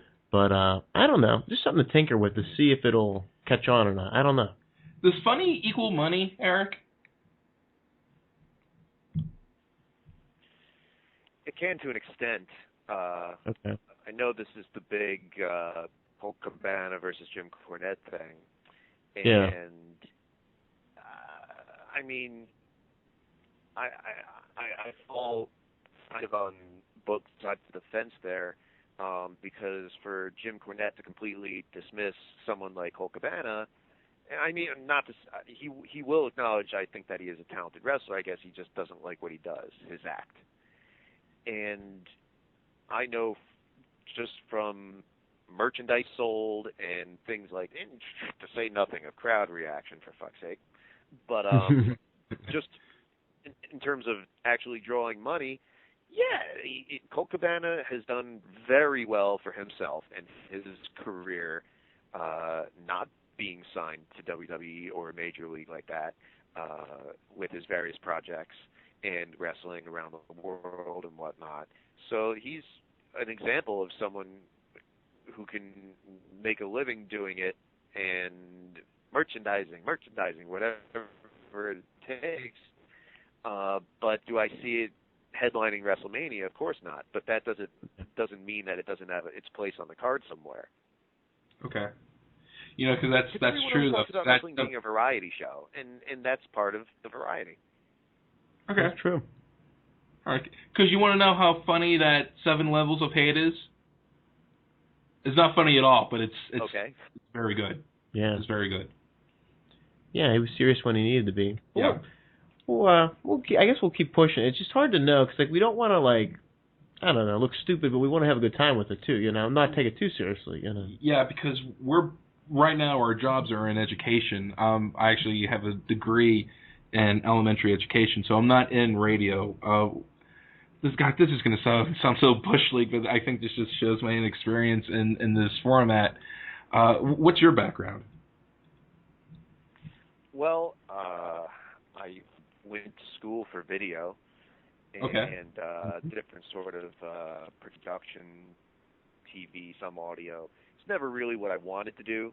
I wanted to be on the other side of the camera and the keyboard, but I just got typecasted into that role. And when I ended up at Ring of Honor, it was to train to be a wrestler, and I had a job pretty quickly because they had just split from our video months before, really, and they had stuff left over from that. They know what to do with, so I just happened to fill a niche for them, I suppose. Just the timing was right. This was Punk's second class that I was trying out for, and I got in. So a week and a half after training, I was already working for them, and the first thing I did was I put together the Best of Paul London DVD, and up until December 2012, that's pretty much what I primarily did. I kept trying to branch out into other things that I would have preferred to have done, the ring announcing, commentary, hosting, voiceover, whatever you want to say. But I guess kept hitting the glass ceiling, because when you talked about TNA before and how they keep hiring these WWE guys, like from Russo all the way down to Gaboric and everyone in between, Pritchard and whatnot. Well, that's how wrestling works. You got these people who just hire people they know, and all it takes is, I know Adam Pearce did booking in California, so let's make him the booker. Or I used to work with Kevin Kelly, says Jim Cornette, so let's bring him in. And that's not to say that some of these guys aren't talented in their own right, but I'm just saying that's just how it worked. That's how Dave Lagana ended up with us, and now he's with TNA. It's just kind of a mole game, and some of these people end up leeching onto the bottom rung of the ladder before they fall off completely. So I guess I just didn't have the right connection, so to speak. I thought I was pretty in good with Delirious, but I guess it just didn't work out, and I wasn't able to capitalize on the opportunities I was given, because even though I would do some things and everyone afterwards would say, good job, next thing I know, someone else is doing it. They just kind of left me out to die. So that was my background primarily, is the communications field, let's call it a production field, camera, TV, editing, blah, blah, blah. Okay. Have you always had an interest in that? Even from when you were a kid? To an extent, I mean, I know my circle of friends, like the people you ended up seeing on Roundtable, for instance, a lot of us got into what we did as far as video or music or anything like that because of wrestling. We would want to create our own videos or create our own things, and my father was a graphic designer, so I have a lot of his artistic ability. So then I designed my own logos and sketches and posters, and always drawing or designing something. And it was a lot of it was wrestling related and blah blah blah. So that's where a lot of it came from. It wasn't so much doing it to learn it.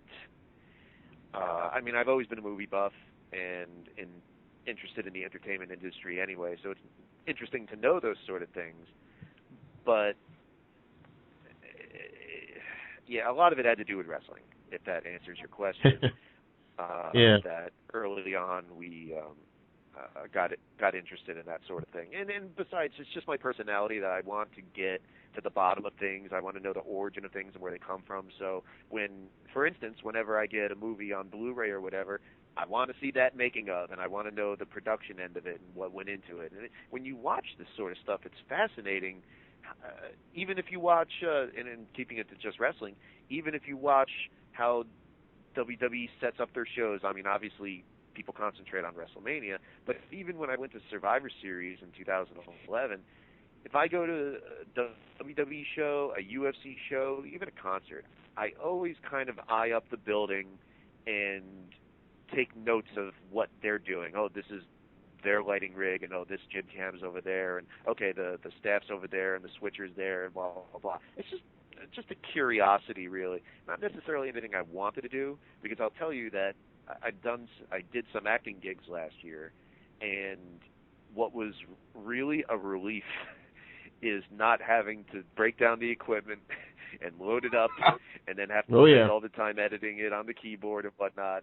It was very much a relief to just show up, do the thing, and everyone says, good job, pat on the back, and I go home and don't have to deal with it. That's not to say I don't respect what they do, because I understand what goes into it, because I did it for so long. So hats off to them if they put in that time for it. But I spent so much time of my life in the past 8+ years looking at a goddamn screen, stuck in Final Cut Pro, whether it was at work and then at home.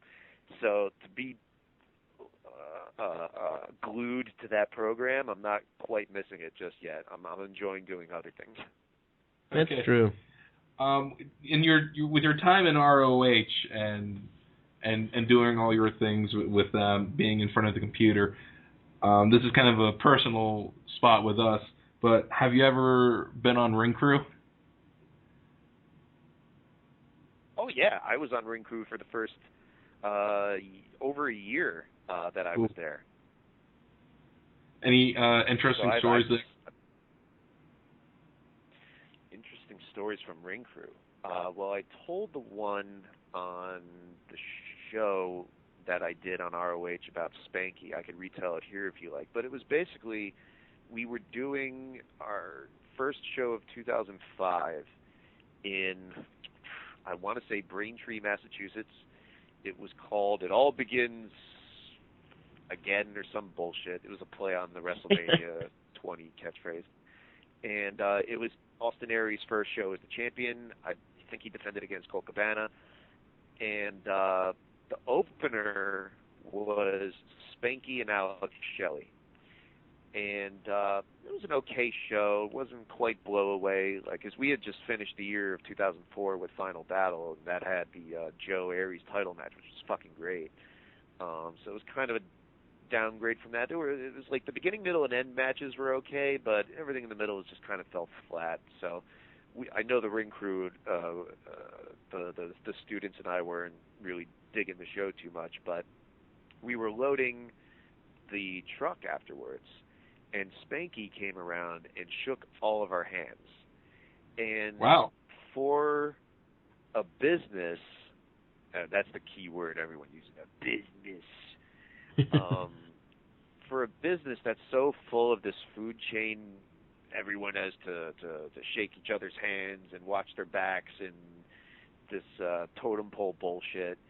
For Spanky, of all people, no less, he had just been in WWE for a little run. This was before the Lunge and Kendrick tag team. This was like when he was doing that fucking I'm really, really sorry greeting card shit with Undertaker beating him up and doing the streak, playing on a soccer commercial because WWE is so funny and contemporary. He had just been released and had a tour of Japan. I forget which promotion, but I'm thinking to myself, this guy made it to the big time and was just touring internationally. Of all people, to come over to people he didn't know and shake our hands and say thank you for setting up the show and everything, that was really touching. That really meant a lot to me, and I didn't cross paths with him until, I want to say 2010 or 11. I don't remember which anniversary show in New York he came back to wrestle Roderick Strong on, but he was at the opening match against Roderick that show, and afterwards I was at the merch table packing everything up, and he walked by, and I stopped him because I wanted to thank him for that moment I'll never forget. Years later, of course, he didn't remember, but I did, and he was very touched by that. He said, I'm going to have to do that more. It was very nice. But for crazy stories, nothing really outlandish. I just, I remember I slipped off the truck in Long Island or Connecticut. I forget. It was icy and everything was slippery, and I was hanging off the side of the truck, and I just fell flat on my side. It was luckily a good landing. I didn't get hurt. Oh, good. That would hurt like a mother. Yeah. One funny thing was our first double shot, which was for the third anniversary shows in like late January or February 2005. We slept in the car, and it was freezing. Well, there wasn't really much to say about Dayton other than that was the first time sleeping in the car, but we moved on to Chicago Ridge the next show, and that was the Frontier Fieldhouse, which was a good venue for us and good building. But when we walked in, the first thing I noticed is two set of doors with a sign above it that says arcade. So I went right to there. All the machines are unplugged, mind you, but in the back corner was Killer Instinct 2. And I was like, oh, that's my shit. So I went to the lady who was running the building, and she let me plug it in. And I think I tore through it in about 10 minutes. Wow. Up until, not Idol. Idol was the first one. Gargos. Gargos was the boss, the final boss. And I got, like, within a hair of beating the fucker, and he beat me. And I was so pissed I actually had to use 2 quarters. But Jimmy Jacobs had wandered in at one point and watched me beating the game. But that just reminds me of one of my favorite venues. It's funny because the Inman Sports Club in Edison, New Jersey, the ring crew hated. By the time we started running shows there, I was doing camera and the merch table, so I wasn't on the ring crew, but apparently it was very muddy around the back of the building, so it was maybe one time they got stuck and other times it was a hassle, but at least it was just one floor walking in from the side of the building to the middle of the hockey rink. But they had arcade games, and they had Capcom versus SNK 2. Jeez. And I tore through that game every time I was there. I beat Jack Evans tons of times. I beat Jay Lethal.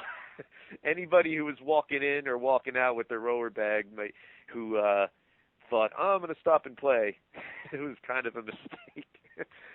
That's awesome. So I beat that game a bunch of times. So that was my fun. I didn't even look forward to shooting the fucking shows. I just wanted to play the arcade game. You know, honestly, I'd be the same way, too. I'd be the same way, you know? Yeah, I can't think of anything truly outlandish. Although, now that I mention it, okay, I got a good one for you. Okay. But it doesn't involve like wrestlers shitting each other bags or anything crazy. That's fun. But the only time I've ever had a supernatural experience as in ghosts was in Cleveland, Ohio, in the middle of a show. Wow. I don't remember which one it was, but I know Abyss was on the show and he was beating up Gen X, so it was probably late 05 or something like that. But the Cleveland Gray's Armory, which we find out later in the local paper is like the most haunted place in Cleveland. It's a smaller armory, and it's from the 1800s. It's pretty old. And when you walk up on the second floor, you feel like you're going to fall through it. It just feels very thin wood, and it's very creaky. And I was doing the spotlight at this point. So I'm in the middle of the show. I'm standing up on a chair overlooking the balcony. And there were, of course, lots of people on the crew, the lighting guys and the wrestlers and the bookers and all these sort of people wandering in and out. So it was very noisy. And this was in the middle of the show, but I'm standing on the chair when I hear footsteps walking behind me from my right to the left past me. And when I looked behind me just to see who it was, because like I said, you heard footsteps all night, there were lots of people, there was nobody there. Wow. And I'm in the middle of doing a show. I got a job to do, so I didn't think anything of it. It was just like, huh. And then I turned back around and do what I do. This happened 2 other times. And again, the same result. I look and no one's there. And I was above the bar and right behind, because the bar was below me on the first floor, and behind me was the room where the lighting people were. So I don't know if it was just people working on something and I was hearing it weird.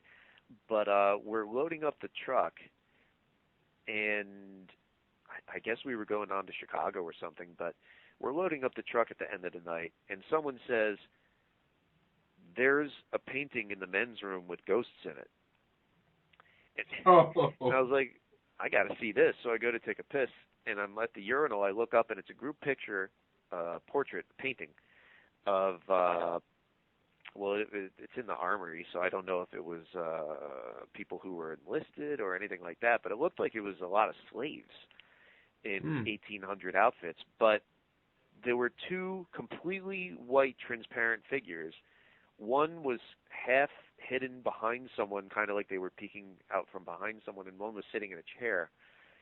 So it seemed kind of peculiar. But then everyone starts talking about the ghost stories they heard, like there's this room that's locked, and we opened it up, and there was just a chair inside, and it was creepy, and then there's this other door that wouldn't open at all, and it's downstairs in the parking garage, and blah, blah, blah, blah. And we happened to be across from a cemetery, no less. Oh, man. Oh, yeah. Nope. The whole way to Chicago, everyone's telling their own little ghost stories of the experiences they've had, and everyone's getting creeped out and everything. Well, like a goof, I didn't put 2 and 2 together about what I had witnessed with the footsteps until Monday morning when I was driving to the office, and I was just daydreaming on the turnpike, and I finally put the 2 and 2 together. Haunted Armory. Oh, shit. And I almost started tearing up. Like, it just freaked the shit out of me. And that was in the middle of a show. So that's one of the good road ring crew stories that I could have. Nothing too crazy. I mean, I'd have to put some more thought into it. Oh, yeah. Well, that's crazy enough for me. I would have noped right the fuck out of there. Yeah, and like the times, and I don't think we went back to that building too many times, but one of the times we got one of those local papers, like I said, and there was a whole article about how I think they would even do haunted tours of it. Like it was notorious for having 2, like the 2 figures I mentioned in the portrait, 2, I think ghost sisters or something who would be on the second floor, which is where I was. So if you believe in that sort of thing, put 2 and 2 together, whatever your theories on what ghosts might actually be. That's the only, to my knowledge, supernatural experience I've ever had. Wow. That's wild. That is cool. That's a good story. That's like a great that. story. I'm glad you liked it. I thought you might want something more like, Homicide got so drunk one night or something. No, any kind of story is cool with us. Yeah, it doesn't have to be anything like provocative. Yeah, it doesn't have to be like crazy or. I mean, that's just a fun story. Yeah. You know. Cool. I'll tell you what. I think after this question, we're gonna call it a show, and we'd love to have you back again. Thank you so much. I had a really good time talking with you guys. Well, thank you for putting up with us. We appreciate it. Yeah, especially with all the surges and. Maybe we had some ghosts over here fooling around. I don't know. Well, I inboxed Chris on Facebook in between the downtime, and I said, I understand the problems dealing with technology, so please, I'm not thinking any less of you for it. Well, I guess we really have to bring this up right now. Is that when you started bringing up the ghost stories, Chris noticed that our Skype credit hit $6.66. Mm-hmm. Ooh, sign of the that was kind of interesting. Cool. Yeah, no, not for you. I was like, I'm leaving after this. Yeah, I'm going home. I'm going home and heading right underneath the covers like Scooby-Doo, man. Oh, thanks. Do you? I don't want to say like. I guess wrestling fans do complain a lot. Would you think they would complain half as much if they were on Ring Crew? Oh, sure. That didn't stop me. See, the thing is, and this is what I was trying to get across with the show, I don't believe in experts, and anytime people say they know everything about whatever, I don't mind wrestling fans having an opinion. They should. They're the fucking customers. They should have an opinion. But when they overstep their bounds and they start calling themselves experts on an industry they've never worked in or whatever, then that's crossing the line to me. And that really came from when I would see these people on YouTube on their webcams, and you know how you at least I don't know with Google Plus lately, but back in the day before Google bought YouTube, how you would designate what your channel would be, and they'd call themselves gurus and shit. It's like, get the fuck out of here. Like, I mean, I'm hardly one to say I know everything about wrestling at all. I mean, I've taken bumps and run the ropes and done some things like that. So being on one side of the guardrail is a different story. But at the same time, like I said, I don't really believe in experts because that means you know everything there is. And you should always be a student. You should always be learning. And you shouldn't be closed-minded about that. You should always be open to new possibilities and perspectives. And that's what we were trying to do with the show. I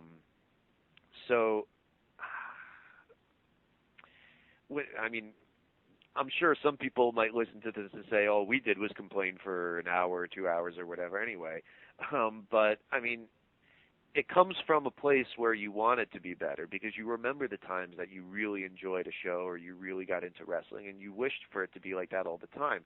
It's just the nature of entertainment that it isn't.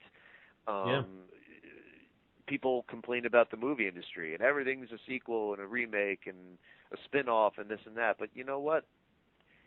Some of them are good, and every once in a while a good movie does come along that's completely original. But how many of these, even, this is certainly not a new occurrence, but think back into, let's say, the 40s, 50s, and 60s, and 70s.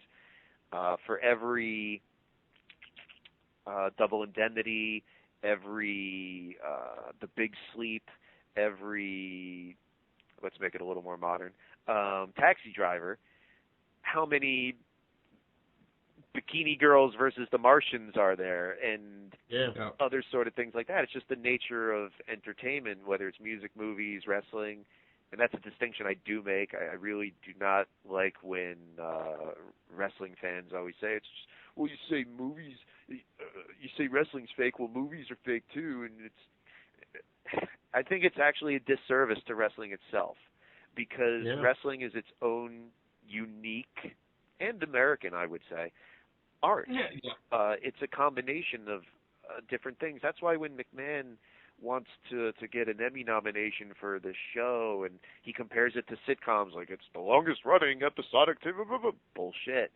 Like, it's not fucking Friends, and it's not 60 Minutes, and it's not a real sport either. It's its own thing. Be proud of it. Be happy that it is. Call it fucking wrestling, for one thing. So I don't particularly like that analogy that some fans give, like, oh, it's a soap opera for men, is something you don't hear much anymore. But I think it's a disservice to the uniqueness of wrestling.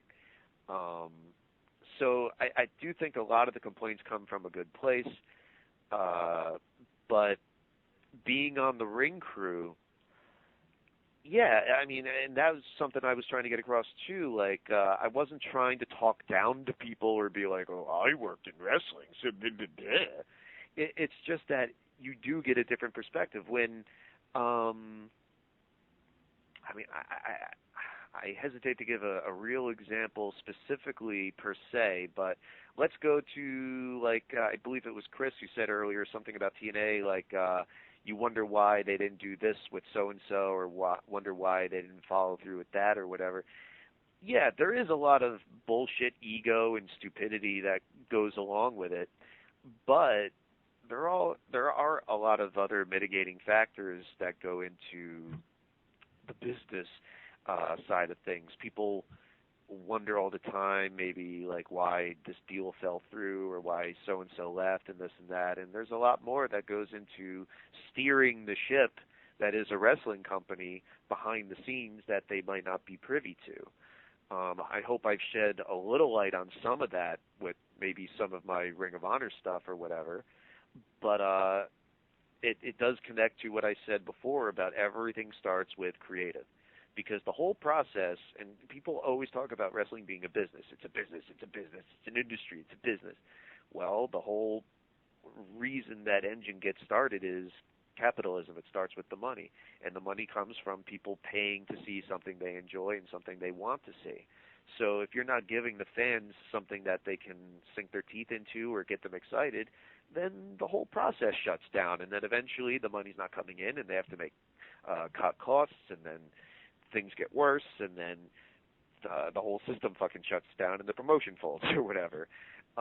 So it does start with creative, and then, yeah, being on the ring crew definitely does give you a different perspective. It's like mixed martial arts. I've been training at Tiger Schulman's MMA for about 1.5 years now, and I've watched MMA for a really long time. You can analyze it and frame by frame it and read it and talk about it as much as you want. And you can learn a lot, and you can be very observant. But getting on the mat and doing it gives you a whole different perspective. So it's the same. Brilliant. It's the same thing with wrestling. When you get in the ring and you're like, holy shit, this is what the ropes feel like. Yeah, it does give you a different perspective. I couldn't give a specific example maybe right off the top of my head, but yeah, I do think getting in the trenches and doing the business or being in the business in some form definitely changes your opinion somehow. It definitely gives you a different perspective. That doesn't mean you should lose sight of the idea of, because that's the way I always thought in terms of creative things. I always thought, if I were a fan, how would I feel about this? If I were a fan, would I want to come back and see this? I just wish more people would keep that in mind instead of keeping it to their closed wrestling bubble perspective. Because some people get so wrapped up in the wrestling culture or subculture, whatever you want to say, that they lose sight of that. And it sucks to see that, because then you try to talk to them and they're just not seeing it until it's, maybe if they see it at all, until it's too late. Very true. I mean, you can't even talk to somebody, and then you get like 4 other comments of swearing and just harassment. It's just like, all right, geez, sorry I even brought that up. Like, it gets a little heated on, I guess, like Facebook and other messages. Oh my God, that's something I've really learned in the past year on Facebook alone. There are some people you just can't talk to. No, I mean, holy smokes! Like, you say one thing like, "Oh, I thought Kerry Von Erich was," oh no, and then they tell you why, and it's like, oh my goodness, sorry I even brought that up. Like, right. However, inversely, it is really fun getting their goat. It is to a degree, I guess. A friend was arguing with me that original ECW was way better than anything that WWE has ever done. I didn't really have an opinion on the matter, but I just went so far away from his opinion. I was just baiting him into an argument. I'm like, yep, you're playing right in my hand. This is exactly what I want. Yeah. I mean, they get hostile. It's like, holy smokes. Like, all right. Sorry I brought that up. Yep. You win. But it's frustrating, too, because it's like, geez, can I just say something I want to say? Yeah. It's wrestling. Have fun. I know. I mean... It can be, and it sucks when the fun is sucked out of it for stupid reasons. Oh, I know. Like, there are so many examples. Okay, let's just name one of the rumors. Like, Vince McMahon didn't really push John Morrison because Batista was fucking Melina and Morrison didn't do anything about it. So McMahon's like, he's not a real man and no one's going to buy that. It's going to come across on the screen and this and that. And I'm like, no one ever fucking thought that. Like, there's no fan that sits in the arena and goes, you know what, I don't like John Morrison because he comes across as a little flimsy. Or no, they wanted to see him do his fucking Starship Coyote or whatever the fuck that move was called. They want to see him do his flips and do his moves, and that's it. Yeah. Like, it's here's a different example of another situation where backstage bullshit comes into play, but understandably. Loki didn't come back to Ring of Honor because he was being very difficult. He was making ridiculous demands and saying ridiculous things, and it just became too much of a headache to deal with, even though once he comes through the curtain, no one's thinking about that bullshit. I'm a Low-Ki fan. I really liked Low-Ki as far as a wrestler and character go. But as a person, that's a different issue. Like, I had a few interactions with him, and it was not something that I would say got on my good side or was pleasant.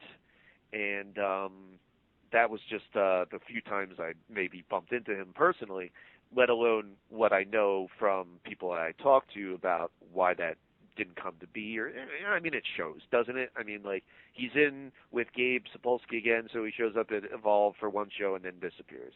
And then he gets in a bind WrestleMania weekend and he shows up again and blah, blah, blah. And then he's in and out of promotions and blah, blah, blah. I mean, it just shows. And it sucks because if that wasn't a factor, it would make things so much easier and he'd be around so much more. Like, I'm not going to job to so-and-so and blah, blah, blah, blah. Get the fuck out of here. Like, all people want to see is Low-Ki go through the curtain and have a good match. When you're sitting in the crowd, you're not thinking about, whoa, he refused a job to so-and-so, so and he demanded a title reign, and he demanded this, and blah, blah, blah, blah. No one's thinking of that garbage. That's why fucking Stephanie McMahon and Triple H get pops, and Vince McMahon too. Like, if people really thought about that shit, like, Stephanie McMahon is probably one of the main reasons behind all the stuff that people have complained about for 10 fucking years, but because she's a star on TV, people don't think about that, and they're just like, hey, it's a character, yay! And, I know. When obviously there's situations like with Low-Ki or other sort of things like I mentioned where, yeah, it does get in the way and it might be understandable, but there's other times where there's absolutely no fucking reason why something shouldn't have happened other than someone thought it was a good idea, and it definitely fucking wasn't. It's, like I said, it's just sad when people lose perspective. When you try to talk to them, sometimes it might take a Royal Rumble where they're chanting Daniel Bryan's name through the whole fucking show for them to finally get the message. Yeah, that was loud too. We were there. I was there. Like, I was kind of, I guess, by the WrestleMania 30 sign. I'm like, holy smokes, they really like this guy. Mm-hmm. And I mean, that was the whole thing. And it was like they booed that Cena Orton match out of the building. They just any kind of chant they came up with. It was ridiculous. I tried at one point getting a Kamala chant going. Come on. It didn't take. People were screaming like Savio Vega and stuff behind me. It was really funny. Like, just like Bastion Booger. It was just like a lot of fun, but for all the wrong reasons. Yeah. But that Rumble, that was it was interesting. Yeah, it was kind of stinky. The match itself was pretty stinky. I'm like, they're not really doing much. It looked like everybody was tired. Like, they just, I don't know. It wasn't too hot. It did make for a good Botchamania. Yeah. And then Kevin Nash came in for 60 seconds and just kind of didn't even like do a spot right, and then just fell out of the ring. And Fox News contributor John Layfield did something for about 3 seconds. Okay, oh my God! That was actually, now that you bring that up, I want to connect it to what we said earlier about what needs to change. And one thing I've really fucking noticed, and it's really a symptom of how just the product being banal, I guess, but WrestleMania 30, especially during that Lesnar-Undertaker match, the commentary was unbearably bad. Wow. All we talked about, like, in the fucking match was how bad the fucking commentary was, because you notice it. Oh, yeah. Like, I used to make audio cassettes of Heenan and Monsoon commentary on shows because they were that fun to listen to in and of themselves. That's how good the commentary was. Even my mother, who didn't care about wrestling at all, would get a kick out of Bobby the Brain Heenan. That was great. But then I listened to some of the shit that these guys say. First of all, the thing that it's funny coming from me because there were so many people who ripped on my commentary on Ring of Honor and said such horrible things, like I was the worst ever and blah, blah, blah. And I just do not accept that. Not from a promotion that has a history of letting Doug Gentry and Gabe Sapolsky do commentary. I won't. But, I mean, I'm not saying I'm fucking, like, great or anything, but I thought it was at least serviceable, but whatever. Yeah, you got a good voice, man. Thank Don't you. let them I think it was more the things that I said that they hated, but me doing commentary in Ring of Honor is a whole other situation. I will say that me and Kevin Kelly, by the time that he came around, I finally felt comfortable. Like he was the only guy I believe that I did commentary with in any of the shows that I was doing that I finally felt chemistry with, and the situation was different. How I ended up doing commentary is just really completely by accident. But that's a whole other story. But so it might be funny to some coming from me, but the shit that they have Michael Cole saying, like they have this thing now where their version of telling stories and making things sound important is reading off stats.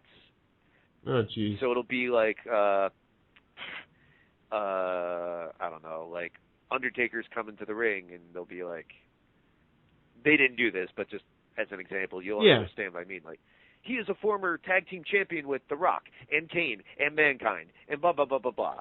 And Shawn Michaels was number one in 1995, and Billy Gunn lasted 20 minutes in 1997. Just stupid shit. Just reading off this list, and it comes across as reading a list, too. That drives me nuts. But what really fucking irked me, and this is the perfect example. If you're ever talking to anybody about getting back to basics or being proud of being a wrestling company, because I think when the camera is on and you're doing a show, you have to have kayfabe. When you start doing this wink, wink, nudge, nudge shit, it just drives me fucking nuts. So JBL gets into the Rumble, like Brandon just brought up, and what does fucking Michael Cole say? Do you remember? I haven't watched it since it was happening live. Oh, you guys were there in the building. Yeah, we were actually in the audience, on the broadcast, Michael Cole says, this is the first time the JBL character has ever been in the Rumble. He used the word character? Yeah. That's bad. In other words, Bradshaw's been in the Rumble before, but never as JBL. I wanted to fucking flip. Like, you would never, even, well, maybe in the Russo era, but you would never, ever have heard that. Could you ever imagine those words coming out of Monsoon or Ventura's mouth? No. You know what I mean? Like, amazing. That just shows me the lack of perspective they have. Fans don't want to hear that shit. Who enjoys that?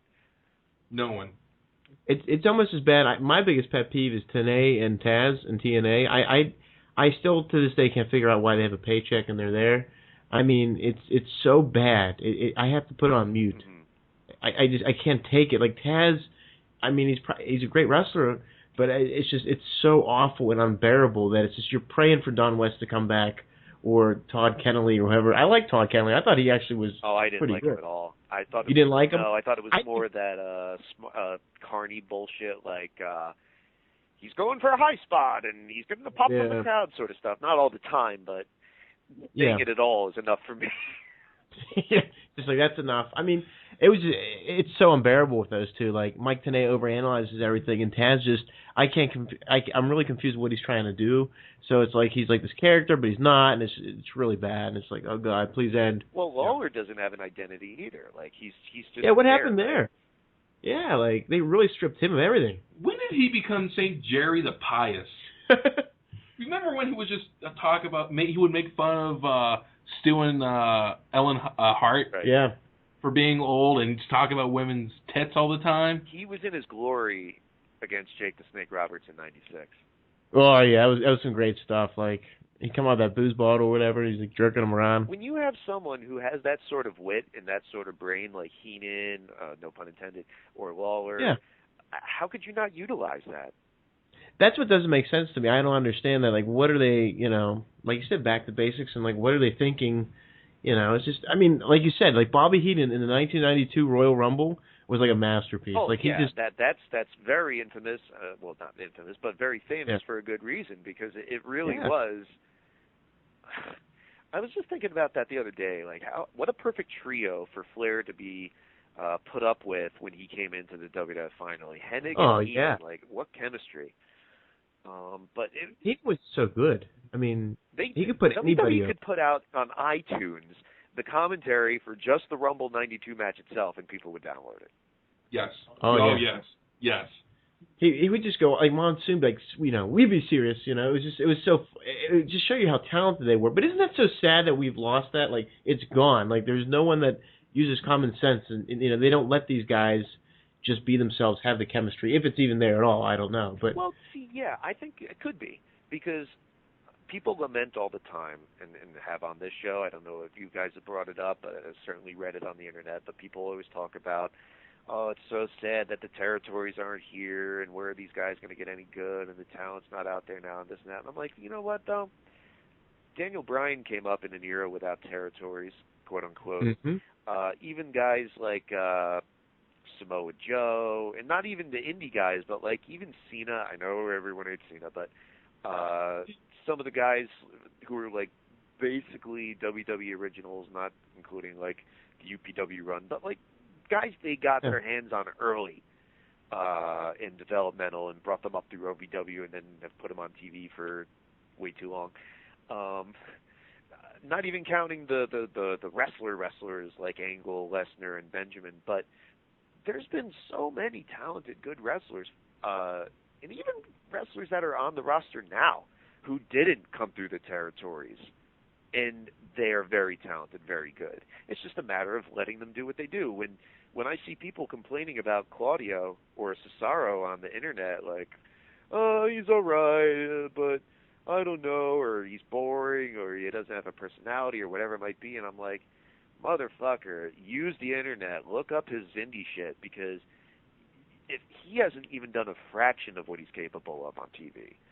Oh yeah, they hide so much, yeah. Precisely. And then when you see snippets of it, like the match against Cena that people were raving about, or some other big match he might have, body slamming the fucking Big Show at Mania got him really over, and now they just put that on the back burner. But yeah, they really have. We know, because we've seen it, that Cesaro is capable of so much more. And when I see people complaining that Bryan's just a bunch of kicks, I don't even know if I could get upset with that, because it's so ridiculously untrue. It's just that's what he's done to adapt to what they want for TV. If they let these guys do a hell of a lot more than what they're capable of, and I'm not saying that it's got to be a ridiculous New Japan ROH style of big high spots, no selling things and whatever, just give them bits and pieces. Like, I'm still waiting for Claudio to break out a UFO. Doing a big swing on Khali is very impressive, but if this guy had him up on his shoulders upside down and spun around without his arms on him, people would fucking be making GIFs of that for 10 years. Like, yeah. The talent can be there. It's just a matter of letting the handcuffs come off. And I'm not saying that it's got this ridiculous idea that everyone's like, well, when these kids grow up, it's going to get hardcore again in attitude, because they're going to go through the same cycle we did that only happened once in 100 years of wrestling history. I don't necessarily see that happening. I just mean more creative freedom, because I'll tell you one thing. When we were watching WrestleMania 30 at Lawrence's place, his friend Alex was this type of fan who probably watched when he was a kid and didn't really pay attention to it much anymore, maybe a little bit during the Attitude, but isn't a viewer and just wanted to hang out with some friends, right? Yeah. And he said something like, you know, back in the days of like Hulk Hogan and Macho Man, it was so much more real. And at first I took it literally. I was like, well, I don't think anybody ever watched a Hulk Hogan match and said the word real to describe it. Yeah. Because I'm thinking more like UWF looking shit or something. Yeah, mixed martial arts, yeah. Right, but because it stuck with me for some reason, and as I contemplated it over the next several weeks, I think I got to the bottom of what he really meant. And I think he really meant, by using the word real, heartfelt, genuine. Like, it felt more real, quote unquote, in the sense that maybe it's a kayfabe sort of thing, but these guys were really into what they were doing. They were really serious about it. There was more freedom in the sense that obviously it shows in the promos where they spoke from the heart and hit their bullet points instead of having every line written out for them. And the matches were, I don't know. And then styles have evolved over the years too, but I think that's what he meant by it being more real. It felt more real. Yeah, I mean, yeah, because as stupid as it sounds, I didn't even realize they were doing script by script by script. I thought they'd say, well, just go with this and roll with it, you know. I mean, that's the way it should be. Just let these guys be who they are, their natural personality, and just give them like a bullet point. Talk about this, try to sell that, go ahead. You know, and that's what Paul Heyman did, I think, with a lot of times, and that's why they were successful. That's all you got to do. But my theory about WWE is kind of like this. They always just hold off a little bit of what you really want to keep egging you around and keep stringing you on because they want to make money. So they always kind of hold everybody back a little bit, not to give you the best of the best, because if you see the best of the best, you'll be like, well, that's it. You know, it's never going to get any better. So they always give you just a little bit to kind of keep pulling you on. And then, like, I remember when RVD came in, like 2001, they did not let him do nearly like half of what he could do, but you got that taste for it on TV. And I never really watched the pay-per-view, so I don't know about like that time. But they just kind of string you along where, you know, they give you a little bit and then they keep you going and keep you going. And that's business too, I guess. But actually, I think it goes way deeper than that. I don't think it's that simple. I think it's more of a and a lot. It's hard to explain. A lot of it comes from McMahon, and I think a lot of it stemmed from Lesnar leaving and then Lashley leaving, because both of those guys were like just visually fitting the mold of what he imagines a wrestler probably looks like and probably should be like. But after, especially with Lesnar, investing so much money into them, and they think like, oh, we've got him signed for 10 years, and then him leaving, and Lashley did something similar. I doubt they lost as much money or invested as much money in him, but at the same time, I think it kind of sprouted from that sort of reaction in that we're going to emphasize the company more than any one person. And we have our tippy-top guys and guys that'll never go away like fucking Randy Orton and Cena and whatever. But to break through into that club and stay there, no less, it's very difficult. And they kind of keep it kind of encircled. And that's why they've been exhausting all these fucking old names. And even, I love it. Like, a lot of fans were optimistic about WrestleMania 30. They thought, like, WrestleMania 8, it was going to be like a passing of the guard sort of WrestleMania. And it sure looked like it just going by the results, but time will tell. Exactly. And I'm looking at it like, okay, so we all know they love Roman Reigns, and that's fine. I have no problem with him. But it's just like, okay, like Brian said, well, we got John Cena, and yeah, that's about it. So if that's the case, just look at what we've complained about for years on the show. as good as Michael's Undertaker is, it's still relying on guys from the previous fucking decade instead of the draw of the show being, hey, this guy from now versus this guy from now, and it's going to be awesome. And when fans were all happy about a lot of these new guys being put over, or I should say fresher guys, at WrestleMania 30, like Bryan and Claudio and The Shield and whatever. Well, what's the rumor this week? Goldberg for 31, maybe. Will Sting wrestle? Who knows? It's the same shit.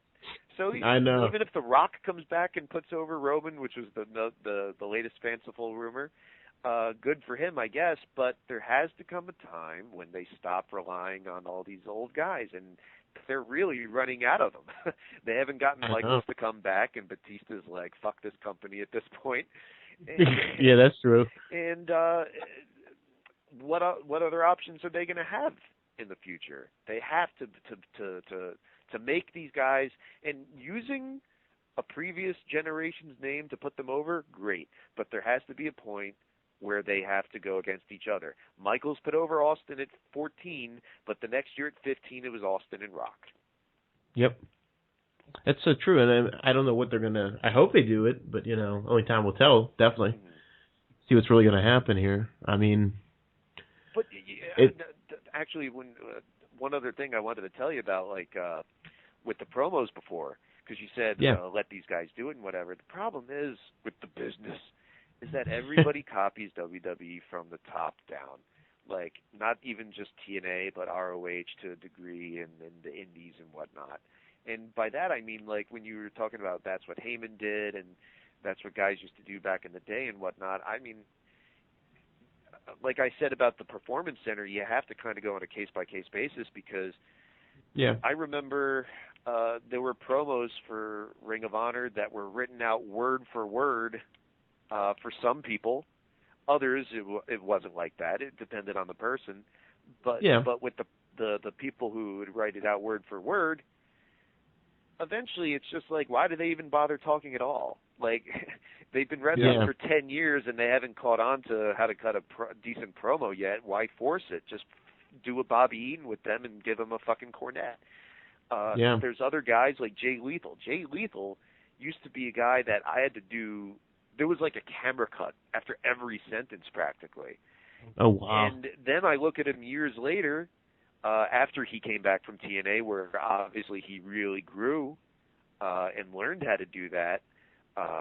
Not necessarily just the Black Machismo gimmick, but he clearly learned how to talk, because by the time he came back to Ring of Honor a few years ago, you could just let the camera roll and he would talk for several minutes. Like, that was someone who obviously learned. If it's someone who has more difficulty, work around it. You don't have to force the issue.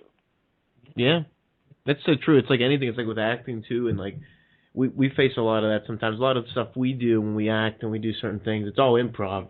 We just kind of go off each other. But we have some other friends that need a little bit more direction. And I'll say even teaching. Yeah. Mm-hmm. There's an ebb and flow to that you have to learn. Mm-hmm. It's just wrestling's just fascinating. I mean, God, it's just an interesting phenomenon. There are a lot of parallels in wrestling that you can really compare to everything else. I know. But it may take elements from theater and movies and music or whatever it might be, but the way it incorporates those elements into its own unique product is just what makes it so different and special in a way. And I just wish that it would be more true to that and be proud of that, instead of this trying to put up this front or this image. I mean, because you know what? When I said deep down McMahon's still an old carny, wrestling is its own worst enemy. It always has been.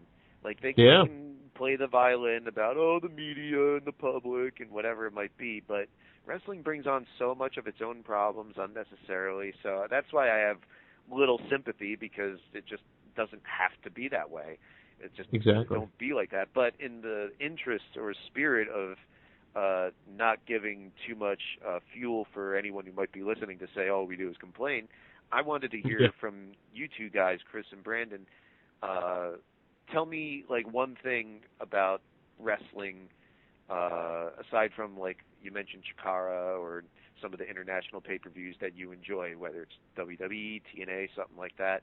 Like, what's something that you enjoyed maybe from show you went to, like the Rumble this year, or watched like WrestleMania or something like that? Like, what's one thing that you thought was pretty good or that you enjoyed? The one positive I took out of the Rumble was just being a part of that fun crowd atmosphere. Minus what we saw after the show, which was a lot of odd tensions running high during the show. I just had a lot of fun. Just letting your hair down, getting all your frustrations out. And now, you don't think that this whole hijacking the show thing, when people say like, "Oh, that's just fans trying to get themselves over," and blah blah blah blah, you don't agree with that, right? Because to me, it's more like, no, we're the fucking customers, and we're demanding what we want.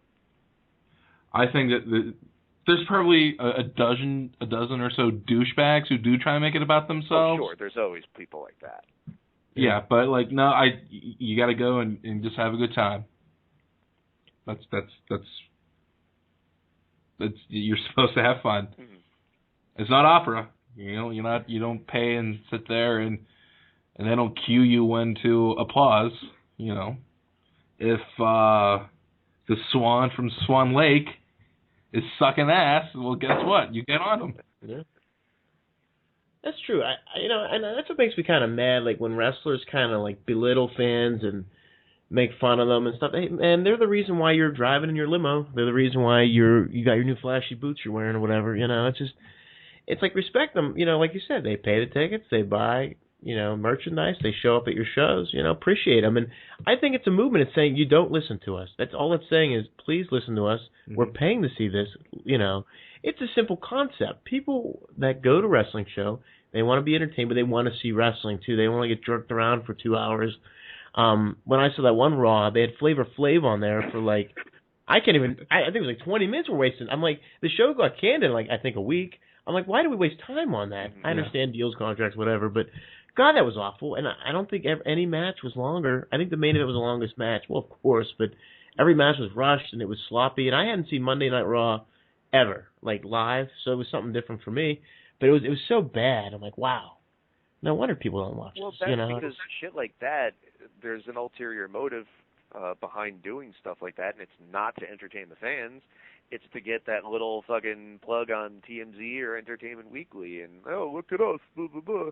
Like, I watched Betty White on Conan. Oh God, yeah. On Conan recently, and funny enough, it had nothing to do with wrestling. I'd been a long supporter of the Gorilla Foundation, and that's you probably know Coco the Gorilla, who knows sign language. Betty White, obviously animal activist. She's visited her many times, and I saw on Twitter, because I followed her Twitter, Betty White's going to talk about the Gorilla Foundation tonight on Conan, so I DVR'd it, and it just happened to come up during the interview about when she did that segment with New Age Outlaws or some shit. Yeah. And here's the perfect example of that. He said, you were just on wrestling recently, like WWE. Oh, yeah. And now, are you a wrestling fan? No. They just asked if I would do it, so I did. Oh, man. And I love Kid Rock, but when he comes out at WrestleMania years ago and does 10 minutes or longer of his medleys, like, no one wants to see that shit. No. I know. No, yeah. I was watching it live. I was like, is he doing his old stuff? I couldn't believe it. I don't understand why they try to do this exposure. There's a whole different way you could go about it that would make sense, but they never seem to. Because at that Monday Night Raw too, I think Meatloaf was in there fighting somebody. I'm like, why is Meatloaf here? I mean, yeah. So don't forget, he was Bob in Fight Club. Yeah. He was also the Spice Girls bus driver in Spice Girls. Oh yeah, I remember that. Oh my God. Talk about a throwback, huh? I just felt bad for Meatloaf, and I felt bad for everybody involved. I think there was actually a dark match between Orton and I think Cena, or Batista and Cena, something like that, because that was like Batista's last Monday Night Raw or something. It was at the arena, the old Civic Arena. But Yeah, there's a whole different way to do it, and it's just like I don't understand why they keep making the same mistakes. It's like, okay, all right, this didn't work. Let's try a different avenue. Like, instead work out a deal with like an NHL program or an MLB program where you have your wrestlers in the crowd. Yeah. Do a little spot, maybe do an interview, like some side time, if you can make that possible. Make it relevant to where this is a happening. Like TNA, this is a happening. You got to be a part of TNA. Join TNA.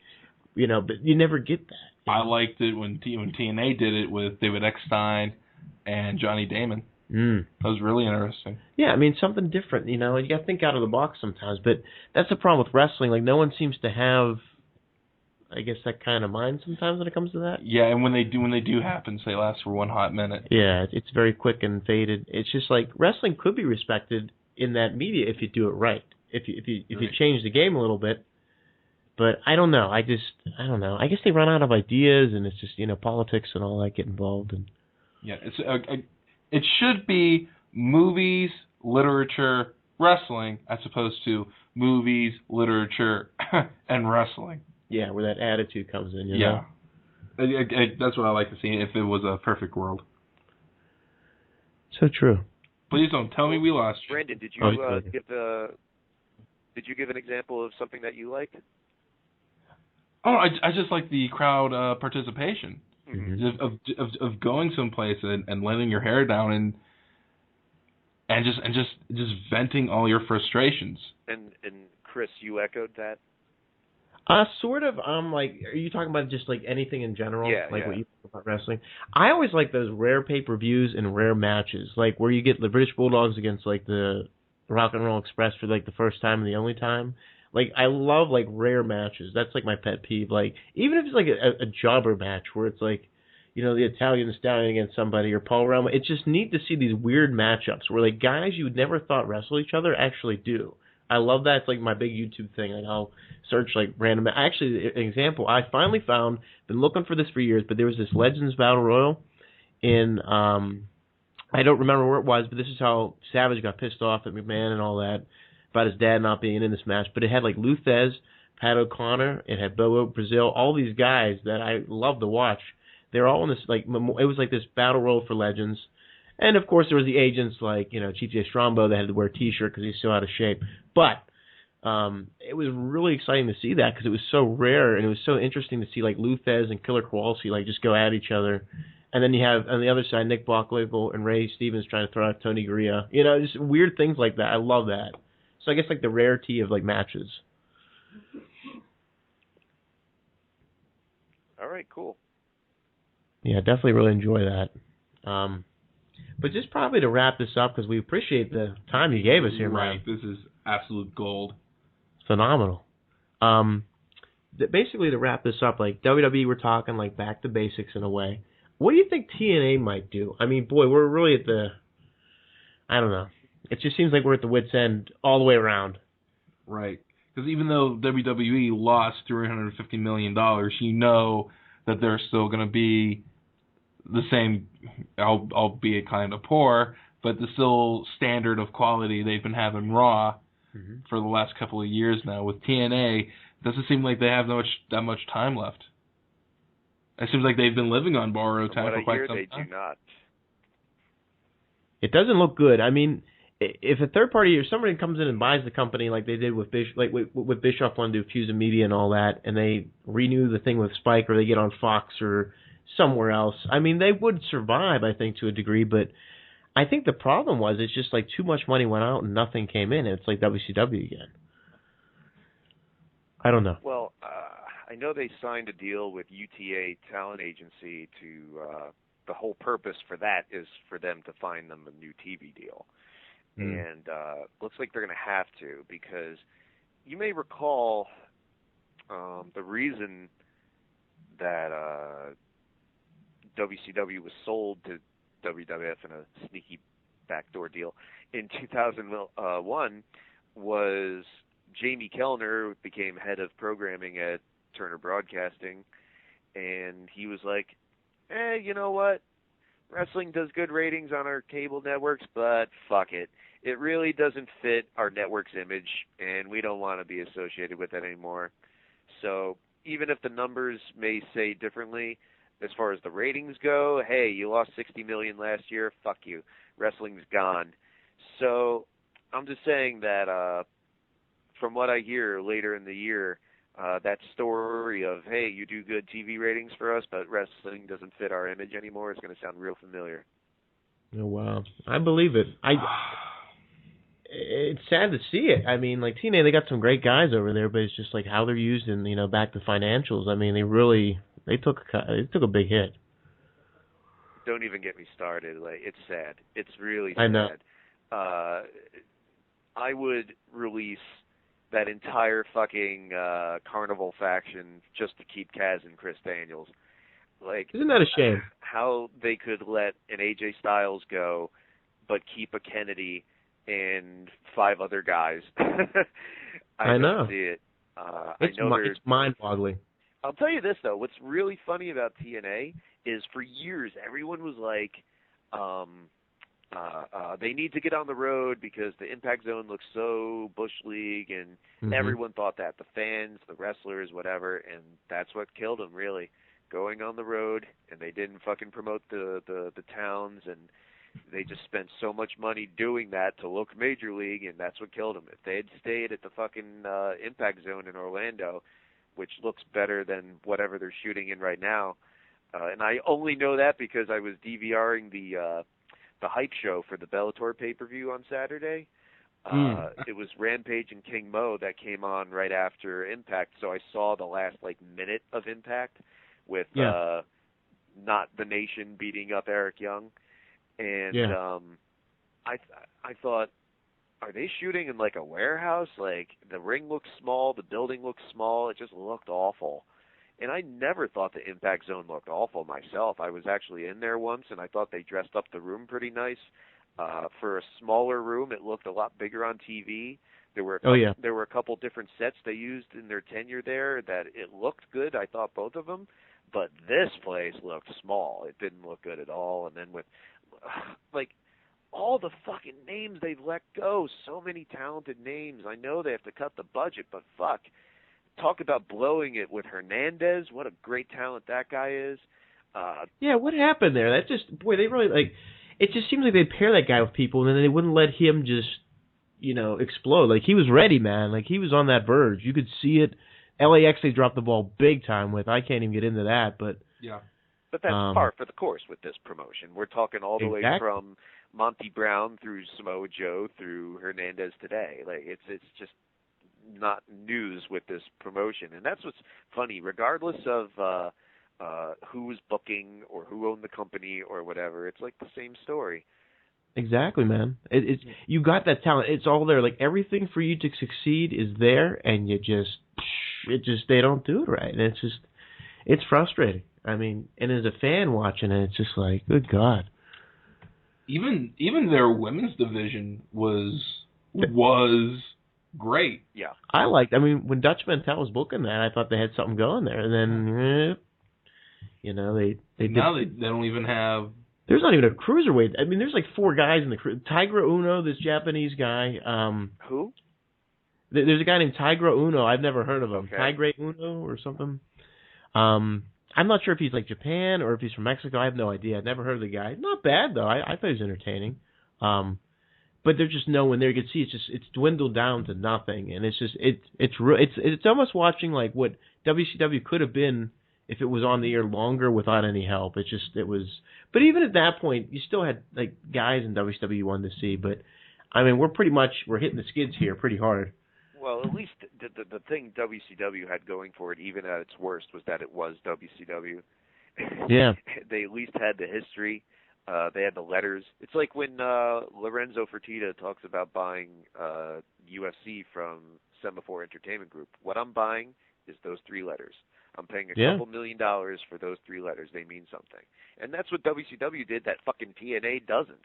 So TNA can be as reminiscent at WCW at its worst or whatever.